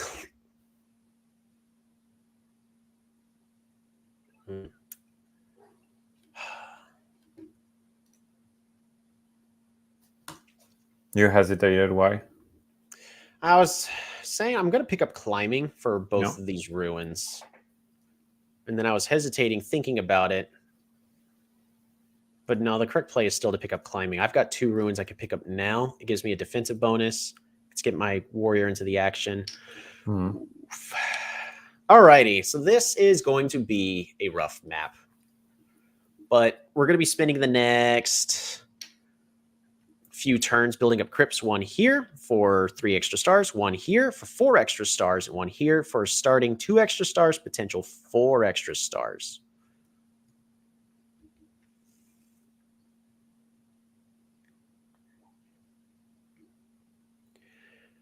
Best thing we can hope for is picking up yep, our opponent's doing the right thing and going riders. All right, what can it be? Oh, it is a Schwarzman. And resources. Ooh. That was a great 2 ruins for you. I'm just gonna... Yeah. I probably should have done other stuff, but I'm just gonna build these crypts right now. Yeah, full eco. Go full eco. The other option is I actually, instead of going crypts, I go, maybe I should have done that just to show a different playstyle, but build lumber huts instead.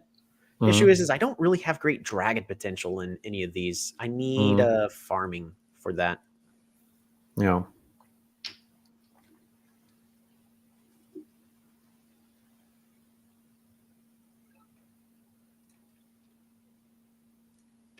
We're going to move the demon here because I'd rather the demon take the hits rather than the warrior.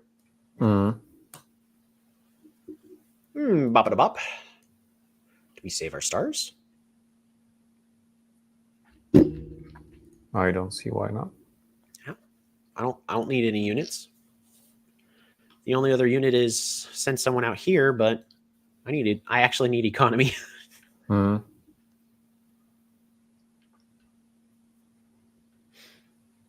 Yeah, maybe one thing you could explain about the crypts or the sanctuaries.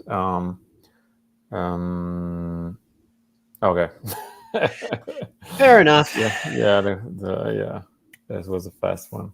That was a fast one. All right, let's see if anything. I mean, I got a very lucky swordsman. Let's not lie about that. Yeah. That was...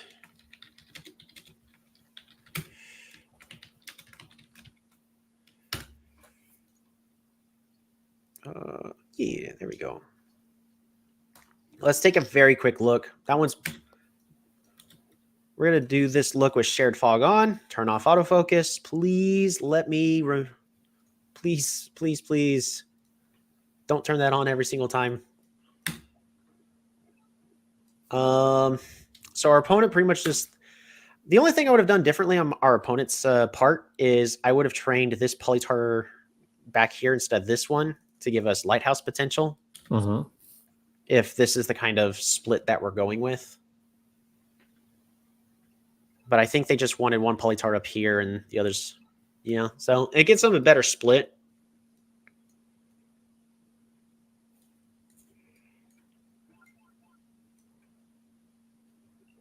Forestry.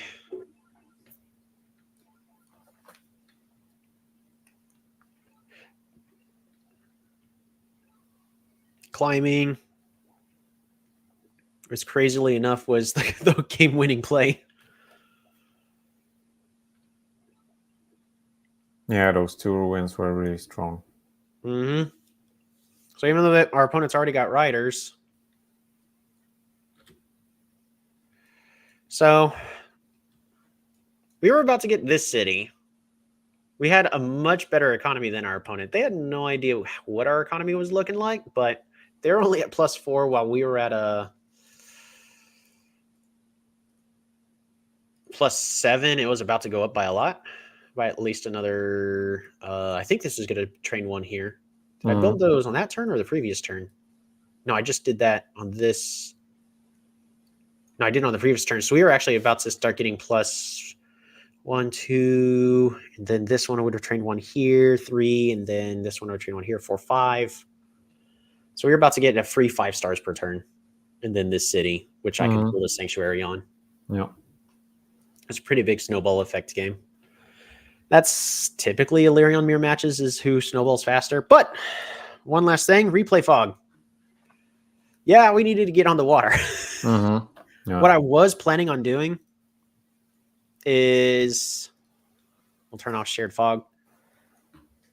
On my next turn, since it was going to just cost 10, I was going to pick up mining and then build a mine here, which then allows us to get an explore. However, the closest fog tile is this one. So we go 1, 2, 3, either like to here or to here, get the lighthouse. And then the next one is going to be within 4 tiles all the way over here.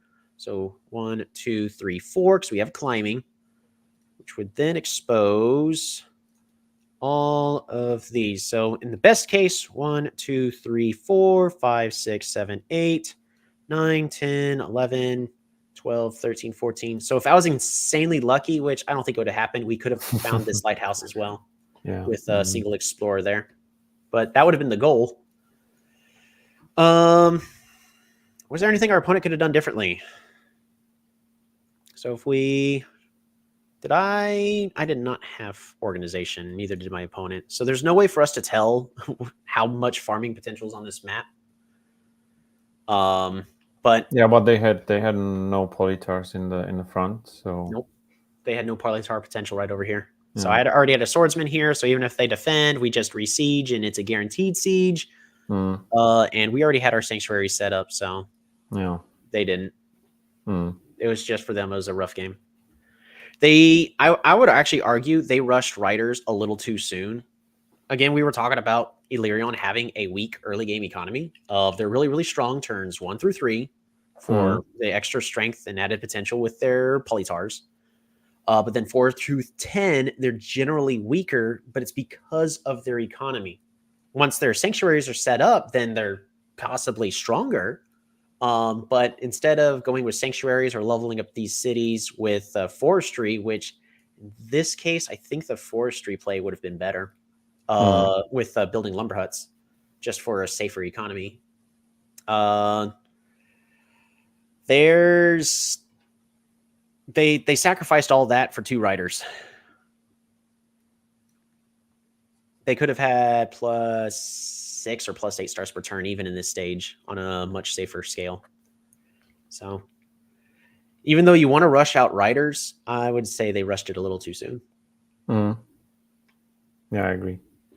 We have one request from the audience. So Sandra Moreno would like to play with you, but she says I can't seem to be able to match up with you because of my ELO difference. So could she send you a request? Yeah, a friend request? I don't think ELO actually matters on the ladder, does it? Or does it finally matter? I don't know. I started thinking about that, but because to my knowledge, I matched up with players who have much higher ELO. Yeah, so I'll just go ahead. Let me bring it up. If you look up Tolby, again, it's the same one, TOLBBY. There's going to be 2 accounts. One's for the phone and one's going to be for the computer. I'm both, but you want the one that's for the computer. So it's the one that's the more flatter monitor one over there. So if you want to play Sandra, go ahead and send Toby. Broke 1,600. That's a first, I think, for this account. The friend request, and you can play with them. So we'll wait a bit. And if Sandra is there. Disallow friend requests. Nah, on my phone, I used to have about 150 friends. And I don't know if you remember when it happened, but there's that one moment a few patches ago where the more friends you had, the laggier your entire game got, because it was always trying to check for what friends were online and not online. Okay. I was never that popular, so that's because I was always sending out friend requests, and even now I'm still just going, "Hey, friend request, friend request, so come on." Not an issue for me. I think I have like maximum like 50 maybe. Let's see on my phone, that one's still a lot lower. That one's currently only at 176. So,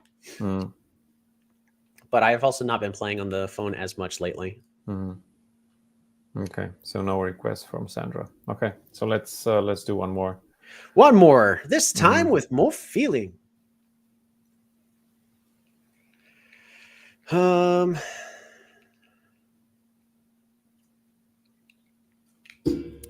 Oh yeah, and even though it doesn't really have much to do with ELYRION, the reason I primarily play lakes is I find it's fair. Instead of having one person on an island with 3, one person on an island with 5 villages, you at least have some way of navigating around the map. And you don't have to go. It's A-Tuck. He's one of mine from my stream. Yeah, your nemesis. He's a Quetzali main. We've played a couple games against each other. Okay, I thought it's your score is much worse, because usually when I see you playing, it's like, yeah. So he kind of. So we already know our opponent's actually playing as Icarus, the Quetzali skin. Summon Demon. And yeah, so let's play Quetzali music if it's. It's actually, in my opinion, still the best music. That's why I main is Quetzali. Oh, it's okay. We'll get that later. Yeah, so I'm surprised that it's 5.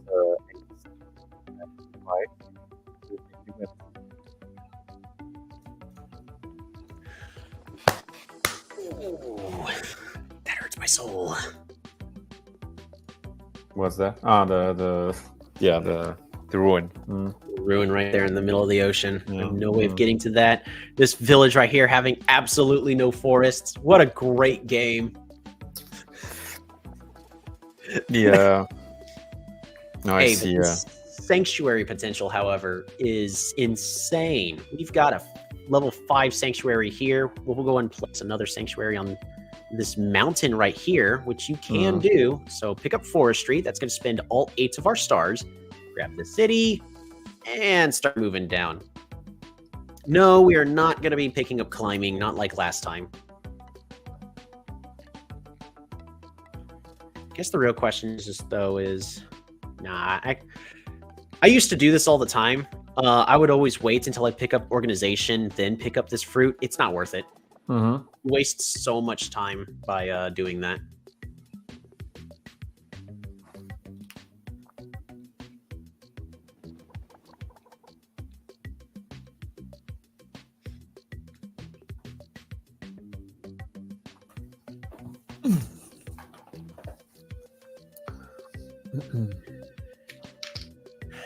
So I haven't found Quetzali yet, so I'm having a feeling they spawned in the north, which means normally I say you got to pick up the villages, but I'm going to send this warrior more towards the center, because the thing about Quetzali is I would call them the turtle tribe. They start off with defenders. They can't proactively attack very well early on. They're slow, but they're slow and steady, and they have excellent resource production. With a whole bunch of fruit, a whole bunch of animals, forests. So they got a big nerf with the... they spawned in the east. This may have been a misplay. It's okay. I no regrets. All right, Crypt. But there's this mountain, so you're kind of protected. Yep. Yeah, it looks like they spawned all the way here in the east, so you really need to be looking around. And now that we know they're in the east, there's a good chance this lake is really important now, so... We're going to be making an attempt to get on the water somewhat soon. The downside of that, Quetzali already has the advantage. They have defenders. Yeah, so stronger bolts, stronger hammers, stronger everything. The good news for us is we have Polytars. It's just, it's a more roundabout way of us being able to get these stronger units. First thing we're going to do is we're going to move this demon here to uncover these two, just in case this is an explorer, so it's more likely to head around this way. And the goal is we want to go to the east. Okay, pops. Population is great as well. Workshop here, because then we can follow up with a lumber hut, resources, and pick up a crypt on this tile.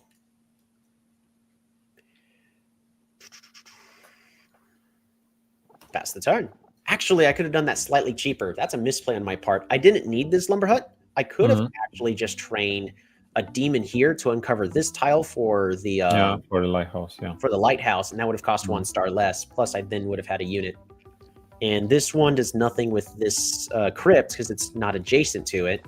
So that actually was. I'll just call it out right now. That was a total misplay.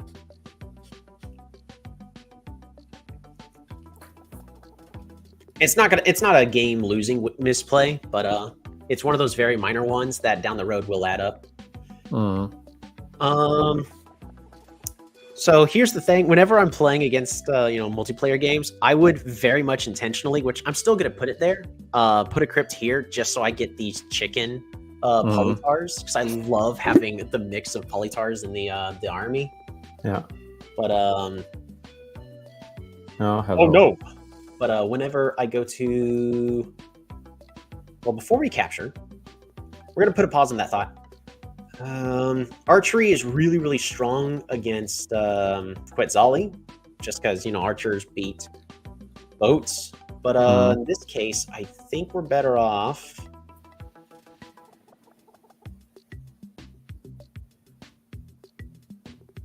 Potentially just picking up fishing here. Do I need to pick up fishing? Yeah, we need fishing. We need to start getting on the water. Then we're going to go ahead and claim this.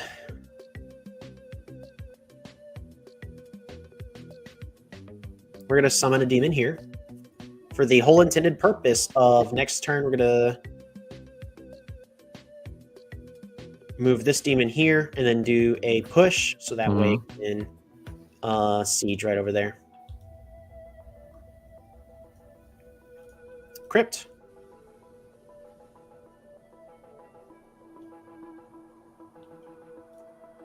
I don't think there's a reason not to. We're going to go ahead and just summon this. Nah, we need to save those stars. Pass the turn. Yeah, you don't need it. There's you're not getting a dragon. Yeah. No, so. We're really close, but we're going to need roads.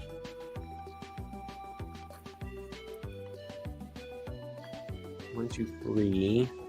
Yeah, we need roads in order to get that. So maybe I should have gone. The issue is this lake is huge. Notice there's no land here. There's no land here. There's no land here. No land here. There's land here, but this lake is big. It's the entire center of the map. So this one's important for us to pick up. It's so important. I'm going to be exploring with this village here, just so that way we can uncover the rest of these water tiles. Yep. So a port and fish. Yep. It's a fishing port. Fishing port, yeah. Small village. Explore. Dang. Woohoo! Okay. Ooh, they got an explorer too. Okay. So you're not getting this village. Oh no.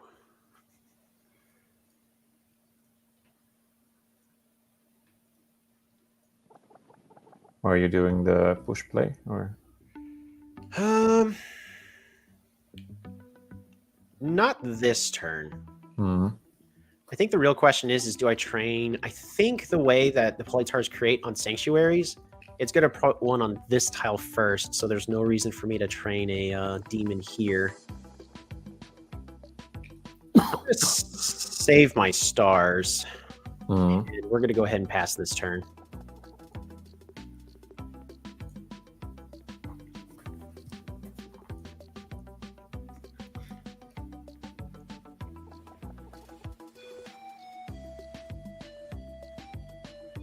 This one might be another explorer over here, but that's fine.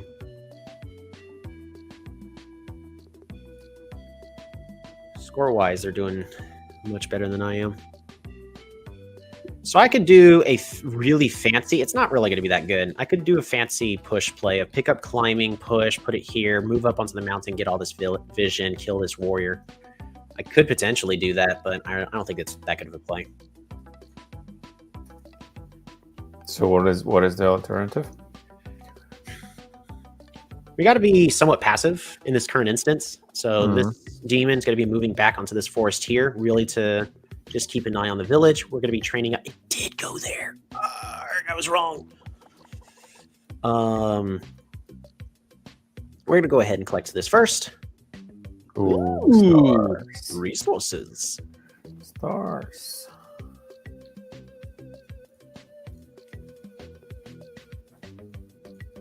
Scouts. Grits goes here. Yeah, more than likely just pick up scouts. Mm-hmm.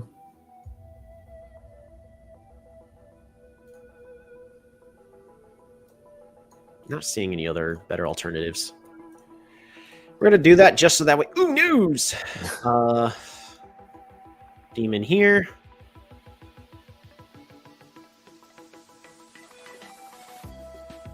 Demon here. That way we start moving it forward. Mm. And that was misplay. I should have just trained this warrior here. You really wanted this lighthouse. I wanted the lighthouse. It's mine. Ooh. All right. So the correct thing is happening here. Our opponent has picked up riders, which is actually a good counter unit to demons. So despite Vidali, you know, as I'm claiming, this the turtle tribe, they're slow. Guess what? They got speedy boys.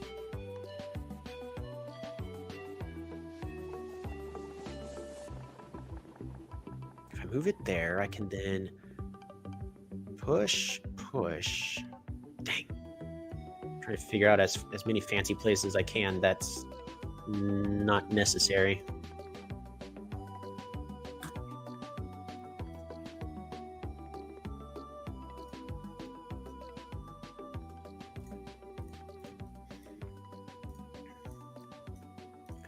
I really want this lighthouse. Ooh, I want more than just the lighthouse. We have to train a safety warrior here, just in case there's any bop-a-bop surprise plays. Mm-hmm. Yeah, he might get roads. Oh, yeah.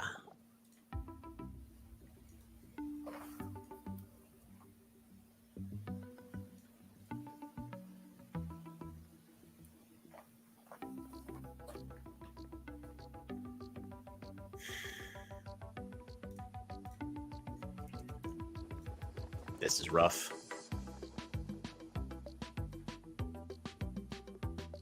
Do you think he has 1 or 2 CDs with water access?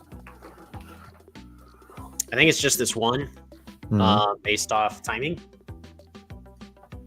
Still, even just the one is good enough to become quite a hindrance. Do I save for archery? The issue is this is a big lake, so this is not an ideal situation for archers, especially since my opponent has riders already. I think we just save our resources for... No, we need roads. In the meantime, we're going to go ahead and train ourselves a rider here. Because we need... We at this point, I can't be super passive. Which is unfortunately what I'm doing right now. Just being very passive.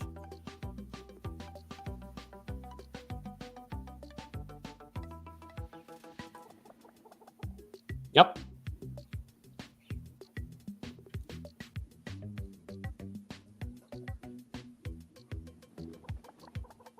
Does a 4 HP kill a 6 HP? I don't think so, but I hope so.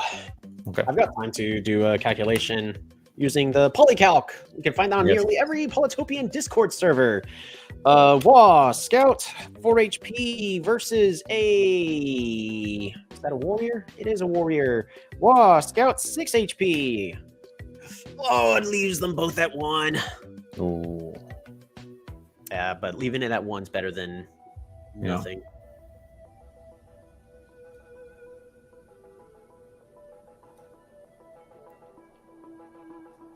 Why did they hit with a defender? Just to slowly weaken the demon. Okay. Because the demon's just trotting. Alrighty, you guys ready for some fun plays? We're gonna go ahead and move right on over to here. We're gonna actually move that down to 1 HP.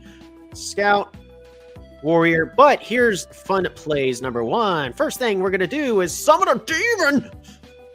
Hit this, bring it on back. I missed. Bring it on back. I missed. Then we're gonna go over here.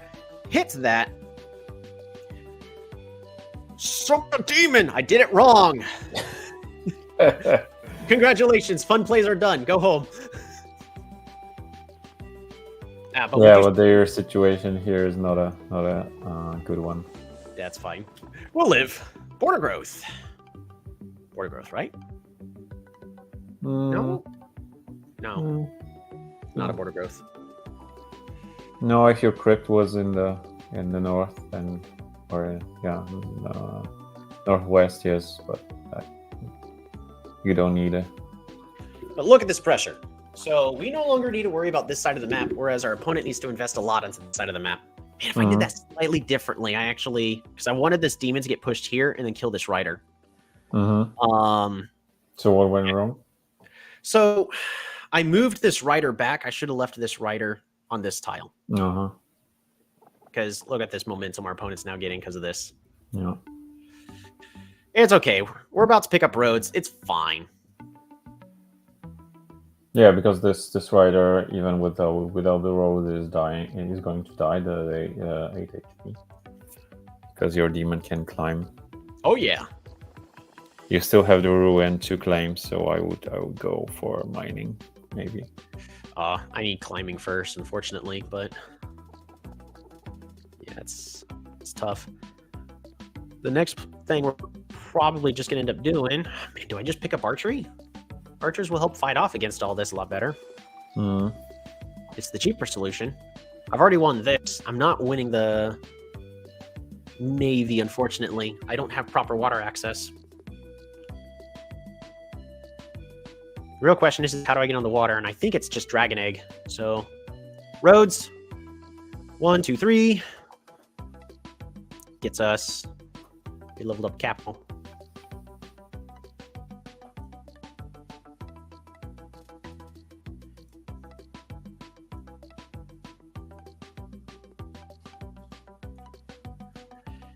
Alrighty, so how am I going to do this?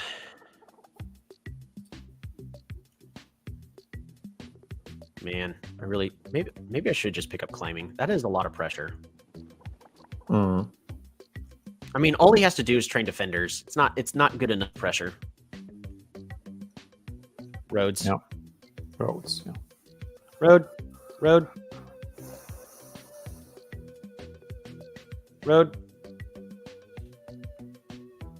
Super unit. Park of Fortune, so I can get some stars. Resources. Capture. And Lumber Hut. Workshop.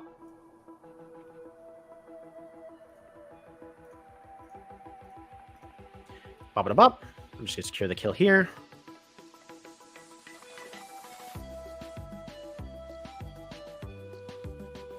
We're going to do something to scare our opponent. We're just going to start moving all of our units in the opposite direction.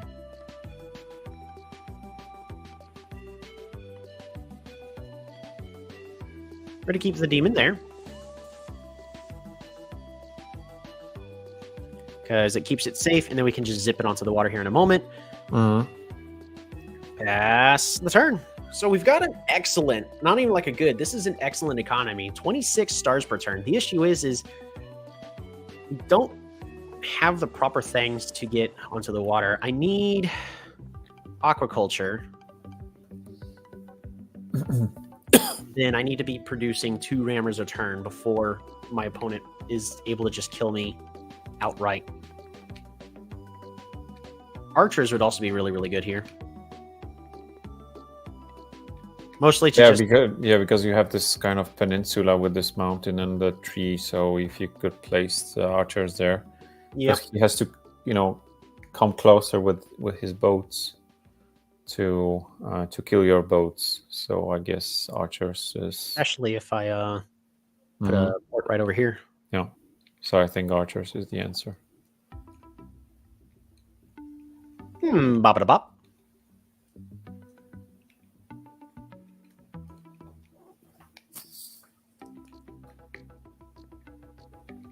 Bop it a bop. It's a warrior.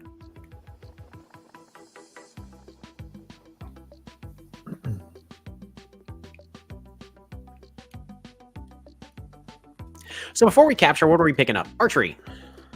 Archers are the cheap unit in order to deal with a situation like this. So that way they can start picking off these units while I try to get these polytars onto the water as rammers. So that's our next goal. Because we do have 2 tiles to get onto the water. It's just they're not great tiles.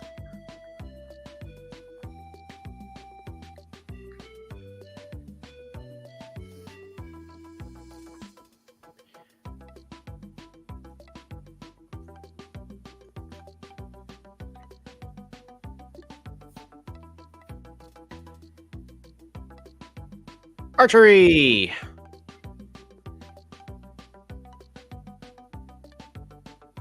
Put this dragon egg safely here. Archer, archer. Pick this up.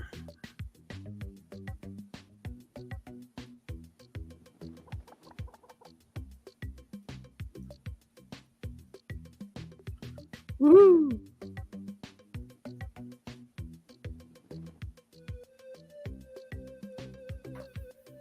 Port.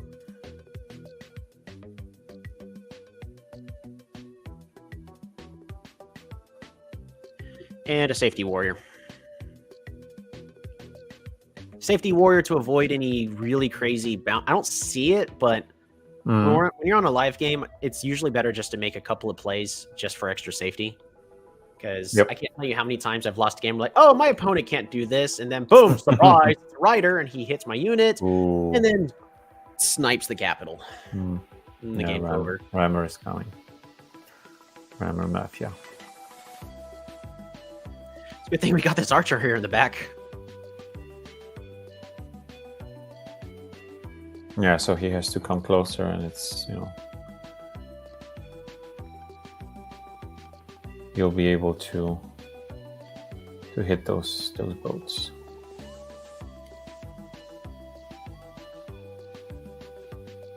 So now as we're on turn 14, I guarantee you we have the superior economy. Have I built the Park of Fortune yet? I did. It's literally right next to where I clicked. It's kind of hard to see. Don't get me wrong, it looks great. Sometimes it can be hard to see. It's darkness, The darkness.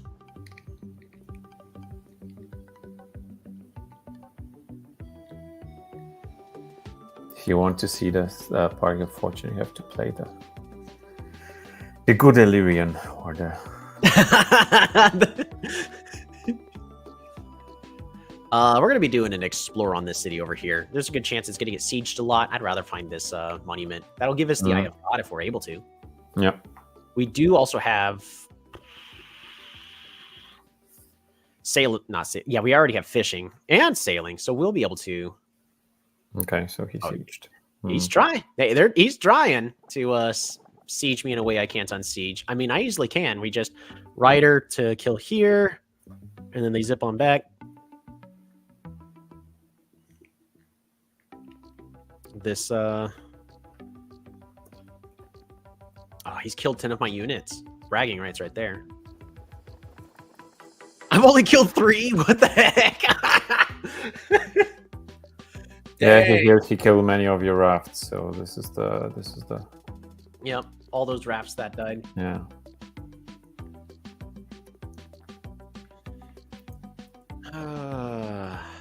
Really should pick up climbing here.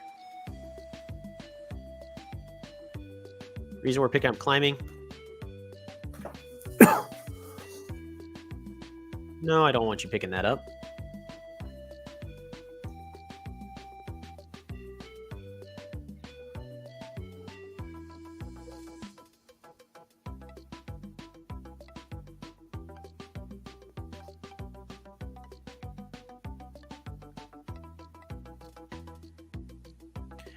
correct way to do this is to kill with the rider. We're just going to move the rider. Pretty certain if I move here, it goes here, then here. I was wrong. I wanted to uncover this tile and keep my rider safe, but that did not happen. That's in fact how it did not happen. We're gonna summon this demon. Summon an archer. Yeah. Fish and fish for that explorer. Here we go. Come on. Go, get it, go, get it, go, get it, go, get it, go. No, no, no, no, no, no, no, no. Yes. Woo! Yes. The eye of God. Yeah. And this is going to be for a very important play right here. Eye of God right here. We need to do a border growth. Reason being, we need more access to the water. This is our only city. So, yes, we are not able to get a... it was a smart thing to do. We're not able to get a dragon as quickly, but in this case, we just really need that water access. So we're playing to the map, not to the thingy that I want. Don't get me wrong, I'd like more dragons, but also take note, because of these sanctuaries, I've got so many cities still at like level 1 and level 2. We've got 30 stars per turn, whereas our opponent's running 3, 8, 12, 15, 18 stars a turn, and we know there's no city here, so got nearly double the production. We can throw a lot of resources at this problem, and we'll come out on top. Yeah, I think you should, make some kind of offensive on this exit town. Exit stage, right? It looks vulnerable. Because it's also... Yeah, okay. So he's moving back. Yeah. Again, the power of archers. This is the correct play from our opponent, though.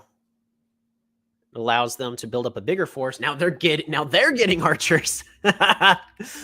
Again, this is the cheaper option on fighting for water control. So I can't really progress forward too much. Not until we have a much better navy.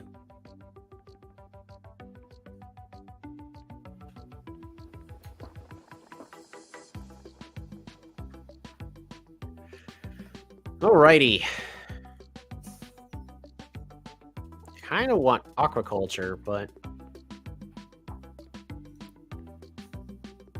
if we get enough rammers, we'll just say, I don't care about what archer army they got. This is safe. He's dead. So yes, that is putting it in range of the archer. But 15 health rammers do a better job, and if he wants to kill this rammer, he has to spend a ton of resources making a lot more scouts. So this is more of the aggressive play of I'm forcing my opponent to spend resources on something they don't want to spend it on. Do I want to road forward? Yeah. Yeah, sorry, my cat is... Kitty attack on me. Attack. We're gonna start moving this dragon forward. When does it hatch? I believe as soon as I click next turn. Okay.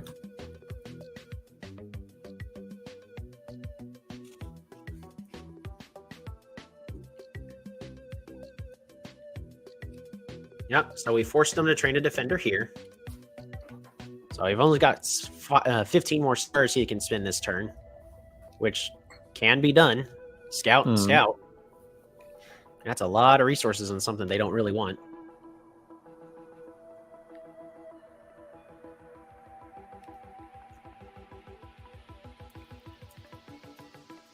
Again, I'm going to restate that this is a tough lake, and archers are not the perfect answer to this, because Only with the range of 2. That means both of us can build up forces on the other side before we're ready to make a push. Mm-hmm. Ah, look at that. Beautiful rammer play.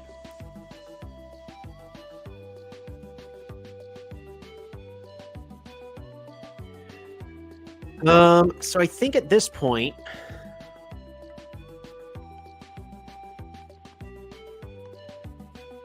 it's not a kill yet. Now it is, but we don't want to put it here. Wrong order. Do I want to just kill out the archer outright?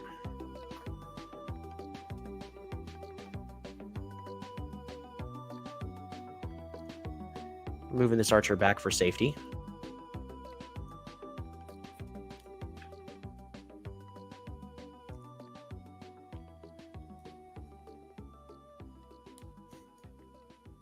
Tell you what, we're going to go organization. Fruit. Fruit. Fruit. Resources. Fruit. Fruit. And workshop. We can build a road here and make that connection. Lumber huts. Even more resources. Tell you what, we can move you over there. Get that.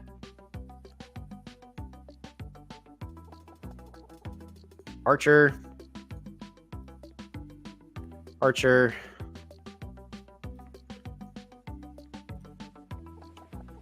Misplay. I mean, everything is fine. Right over here. Ba-ba-da-ba. Killer Monuments is complete. Man, if only I could give myself like one more star. It's fine. This is fine. It's fine. It's fine. Secures that kill. Defender moves forward. And then we start pinging defenders with archers. Real tricky thing is, what do we do for the water here? All right. So I get that actually is the real question is, what is our new answer? Tell me. I already have a crypt on this city. So we can attempt to overwhelm our opponent with the Navy and just throw a whole bunch of units onto the water. That's expensive, but we have the economy to do that. I think we actually just play the waiting game at the current moment. Yep, and they secure that kill. Yeah, but they lose both of those rammers. So far only one, unless I'm seeing something different. We have 4 archers and a dragon. Yeah, plus a scout. Yeah. The issue is the math isn't working out in my head. I do have a very expensive road play I could do, but actually I don't, because that's on a mountain.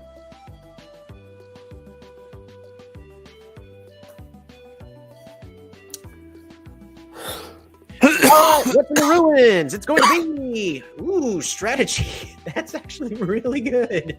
Yeah. Useful.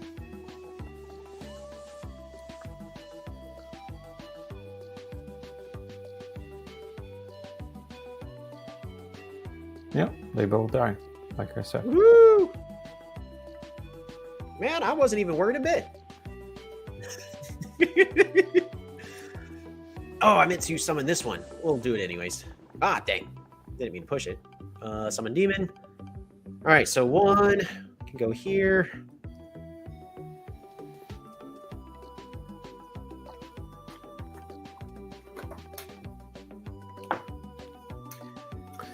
Easy peasy. I think your position right now is really strong. Oh, yeah. We're just going to do this. What still hasn't moved? You sacrificed so much to fight your units, and now he's left with nothing. Oh, yeah. Because So he can spend a lot more resources to prevent me from getting the ruins. That's fine. But when I was saying y'all are about to see the exact reason why I was saying we need to expand the borders. I already spent the resources last turn just to make the math easier in my head, because I've been playing games kind of all day. When do you grow? Ooh, it's a fire dragon at the end of the next turn. So we've got our win condition.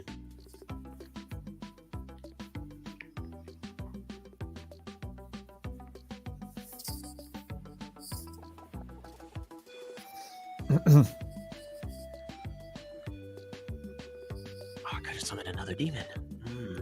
Oh, I could have summoned a demon here instead. Ooh. There. I do need roads. That's fine. Yeah, so next turn, potentially you can have 4 rammers, and then he's toast. Fortunately, I did. Oh, I do have rammers. Yes! Yeah, we're going to do that.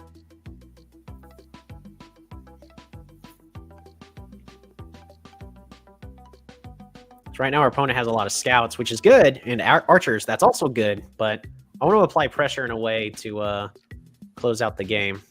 In my opponent's position, I'm going to be honest, I don't know what I would do. The first thing is you got to expand these borders and give yourself more water access. Because notice he did a good job at locking us up the land over here, where we can't really do too much. We're going to go and just pew. I'm just going to secure this kill. Alrighty. Road. Here we go. So even 5, if you want. Yeah. That looks very scary. We're gonna move the dragon back just to protect it. Yeah,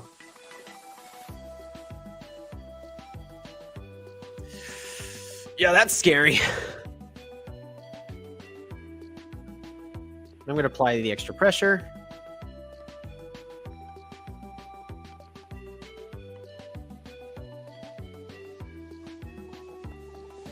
We're actually start moving this archer around. I haven't even considered that part yet. Speaking of moving the archer around, let's move this fighter around.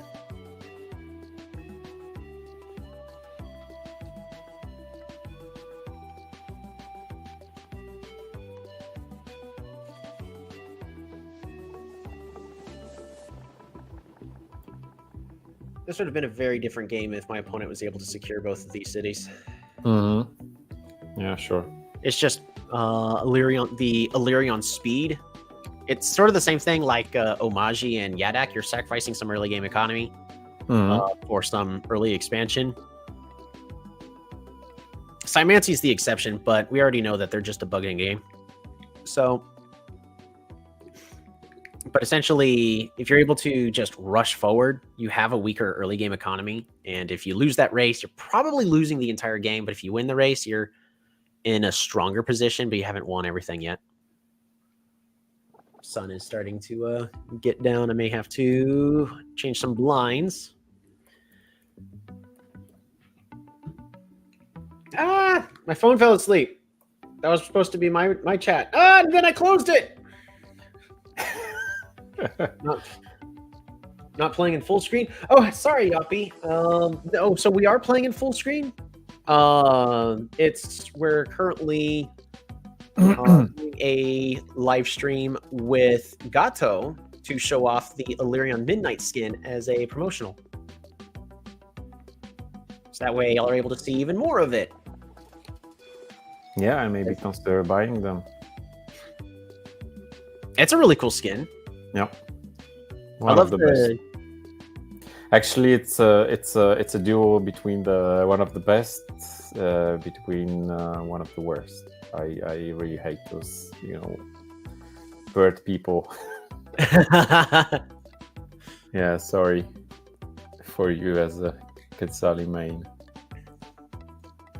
I think the looks of Quetzali, the original one, is pretty neat, but the skin is like kind of Weird.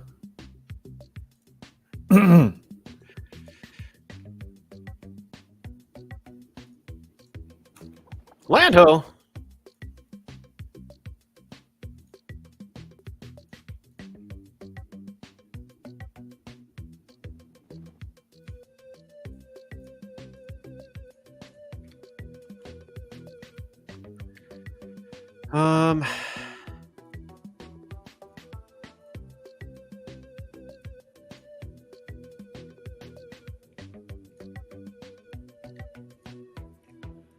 Are you getting more rammers or scouts with those archers? Right now I'm overwhelming with rammers because polytars as demons as demons as rammers, they can land and then cause pressure that way. I considered using the defender one to land instead. We're gonna convert those into scouts next turn. Lumberhawks. Super unit.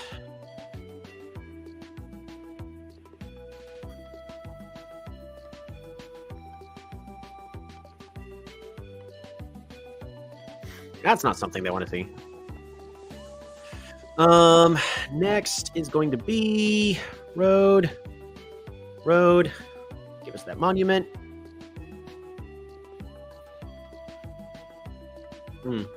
Math is hard. I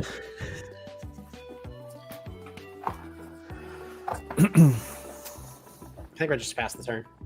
Yeah, but I guess you don't have to worry about it that much at that point. At this point, like, even though archers, yes, these archers are going to mess up these rammers, but the purpose is not necessarily for these rammers to secure naval superiority. They're to protect this dragon. And thing number two is they're supposed to apply pressure and force my opponent spending resources elsewhere, which is not killing this dragon and making it a lot harder for them to defend this city. And lastly, if you notice, I'm roading because we're also going to be roading around to be attacking Waha here in the north.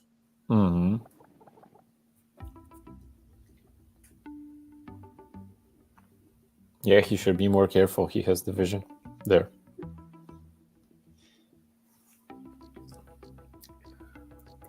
Because again, it's just like I don't necessarily need to pick up bombers because I already got a free bomber. It's right here. It has 20 health. Plus, it can move and attack.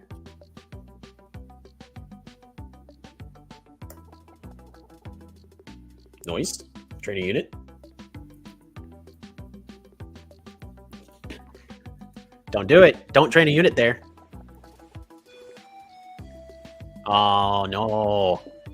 So the reason why they shouldn't have trained a unit there is... we're going to have it in range of these two archers. That's fine, but...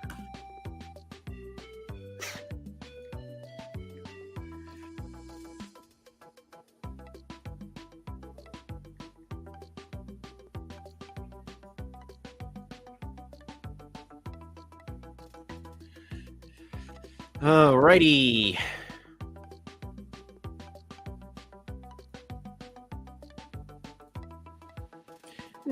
Bop. Yeah, beautiful.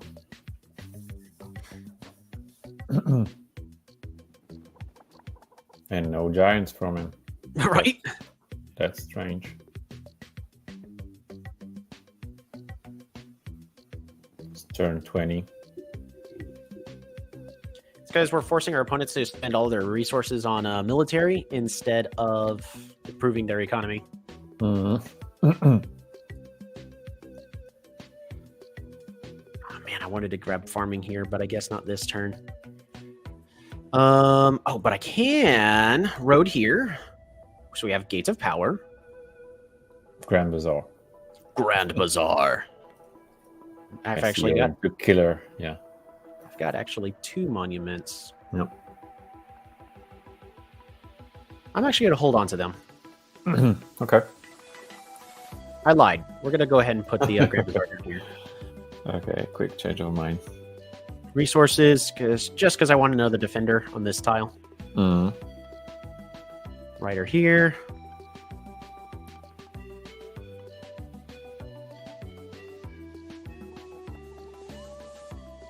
should be everything. Mm. Who hasn't moved yet? You haven't moved yet. All right, well, you're going to start moving around the outside. You're going to move over here, pass the turn. All right, so here's the dilemma we're giving our opponent. We're sieging this. This is going to require 2 units to kill. They do have an archer, so they can do that, but then they're going to have to use one of these just to unsiege right there. They're going to have to use multiple units here to unsiege here. I mean, they don't have nearly as much damage potential to deal with these rammers here or this dragon. Okay, So there you go. They went for the unsiege. Yeah. They're going for, which is the correct play. They're doing the unsiege. The issue is I've still got this massive naval military fleet ready to advance. Now, these defenders, I'm going to turn into scouts, and every unit I want on land, I'm going to convert into rammers. Actually, I might convert one of these rafts into a rammer just for the purpose of sieging this city. But like this one and this one here, I want them to attack, kill an archer, and then land. So that way they're able to then start applying pressure on land. It's expensive, but we have the economy to do it.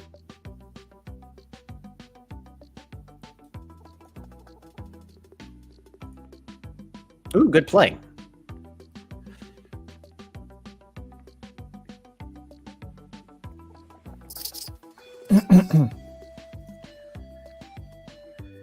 We're going to move you over to here. I'm going to make a very aggressive play. And rammer, specifically, so that one lands.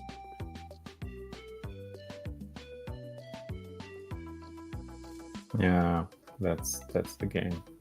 That's the game. Now, this opponent that we're playing against, they typically like to send a peace treaty and then surrender, pass the turn, and then. So they may do that. Yeah. A road just to make it one tile further. Port. Fruit. Fruit.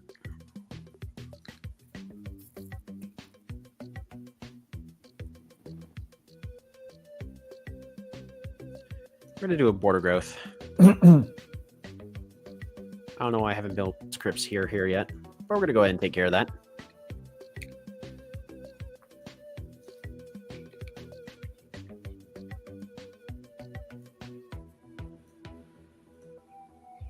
There we go. Out of monies.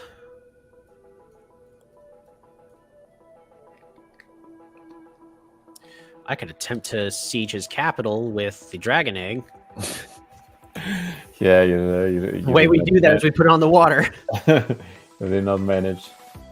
But the game, they're going to resign first before that happens. Yeah, I think so. Yeah. Oh, that's no the game. Peace treaty. No peace treaty.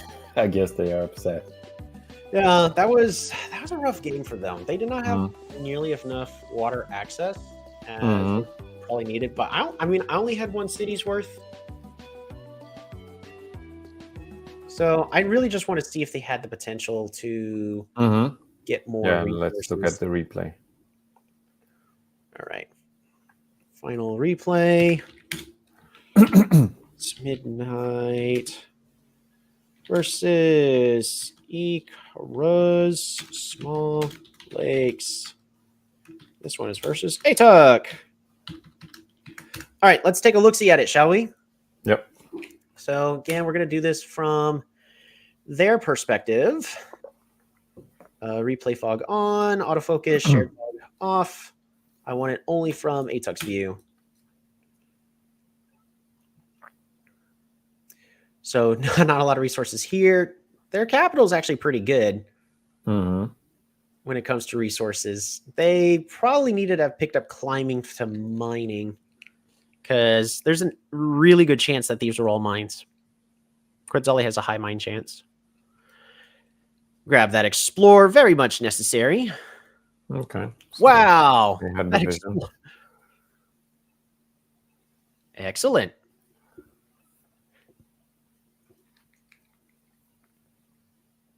Resources, fix the economy. It's hard. Okay, so the interesting thing is they're already on the water. I think I would have gone with resources as our opponent here. I mean, this one's a coin flip, but since he's already got a unit on the water, he's just one away from sailing. And this early on in the game, he could definitely get away with using a sailboat. But this play does allow him to get this city first, which is actually very important for this matchup. And but it wasn't kind of pivotal. So like for a long time there was this defender sitting there, not doing nothing. Yeah, but it did prevent. The more important thing is it prevented me from getting that city. Sometimes maps or decisions can be just, yes, you didn't gain the advantage, but the main thing is you prevented your opponent from gaining that and taking the advantage.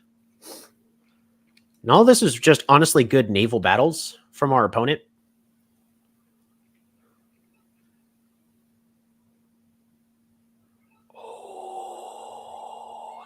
He tried getting the Eye of God. He almost had it. That was actually a good call. I would have done the same.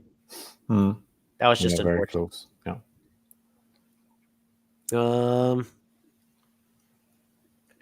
So then we're putting up this really aggressive front. So what do you do in this instance? What I would be doing is training riders here in the back to help support this front line, because honestly, he's got all the techs he really needs. He just needs to prevent me from getting this city, and that should be his goal while he maintains proper naval superiority. The goal should not be to capture this city, but to prevent me from getting it until he can be in a better position, because he can see I'm getting this one. So these two cities should be pumping out units just to fight over here, while these three cities are trying to get units onto the water. In the meantime, try to find a cheaper way to train. Okay, so he does train a rider back there. And the tricky thing is it's going to take 3 hits in order to kill off one of these demons. It's really needed to have been a rider for bouncing a little better, but I think a war, needed to have been a rider. At this point, he's got the naval superiority. And now I have the city. So that should have been a rider instead.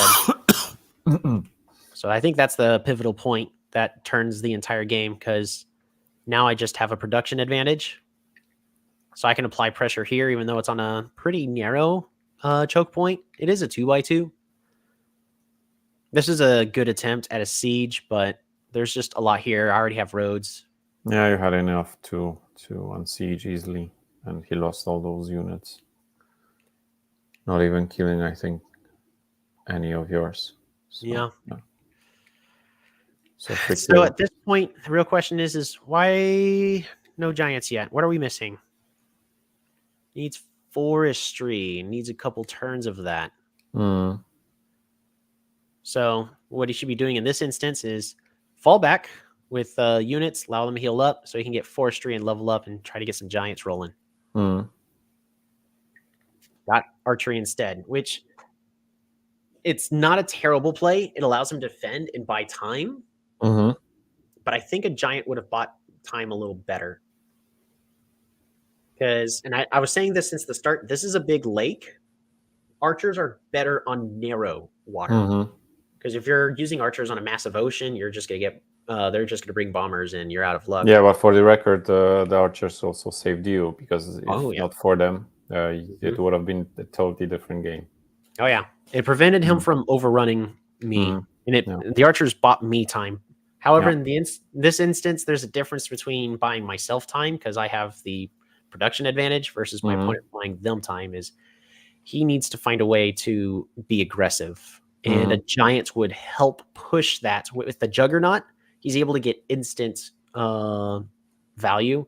For A, you get a monument that allows you to then maybe expand the borders of this city over here, get even more water access. But not gonna lie, like without forestry, yeah, he's not getting enough resources. Could you move a few turns forward so we could see how much metal does he have in those mountains? If we switch to auto and shared fog, we'll be able to see that. Look. Okay, so he had plenty. Yeah. Look at that metal. Okay. Yeah. Should have been meddling with those mountains, but so this was a misplay. I mean, the tricky thing is it's a huge investment for them to go climbing. There's not a massive incentive with this map setup, unfortunately. So I'm not saying it's really the wrong play, but I think they should have, my opponent should have at least gone forestry to get giants and then pivot into archers, since he already had such a large navy. But yeah, that's... I forgot I did that already. But yeah, so that is ELYRION using their, well, in this case, Midnight, using the crypts in order to attract a whole bunch of graves, summoning demons, and getting a massive unit advantage by constantly summoning, well, demons here and there. I like to summon the Polytopia demons as part of my strategy, but that also does hurt the economy. So if you were to choose Midnight or the regular ELYRION? Honestly, for me, it's a tough choice. Well, I love the demons on how they look, especially when playing as orange. Oh, I can't control it. I was about to say, let me force an orange game, but I really can't. Yes, I can. Hold on. It's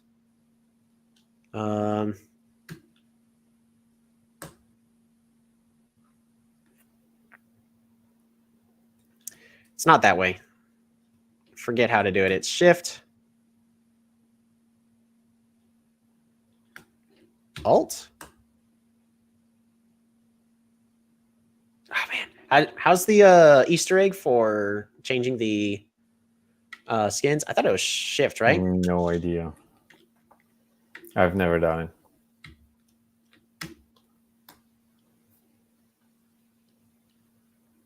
Yeah, every single time I do this, I always have to look it up. Polytopia color Easter egg PC. So Gotti says it's Alt. It's Alt. So it should be Alt and then click. Should be click, right?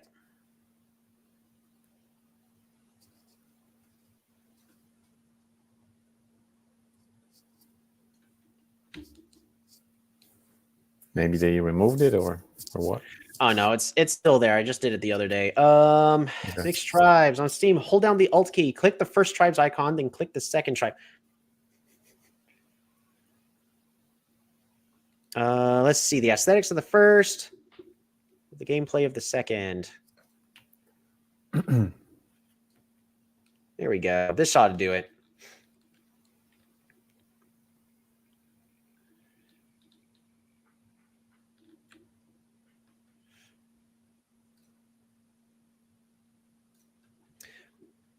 So let me just summon one really fast. Okay. Just look at that. Well, we'll pass the turn.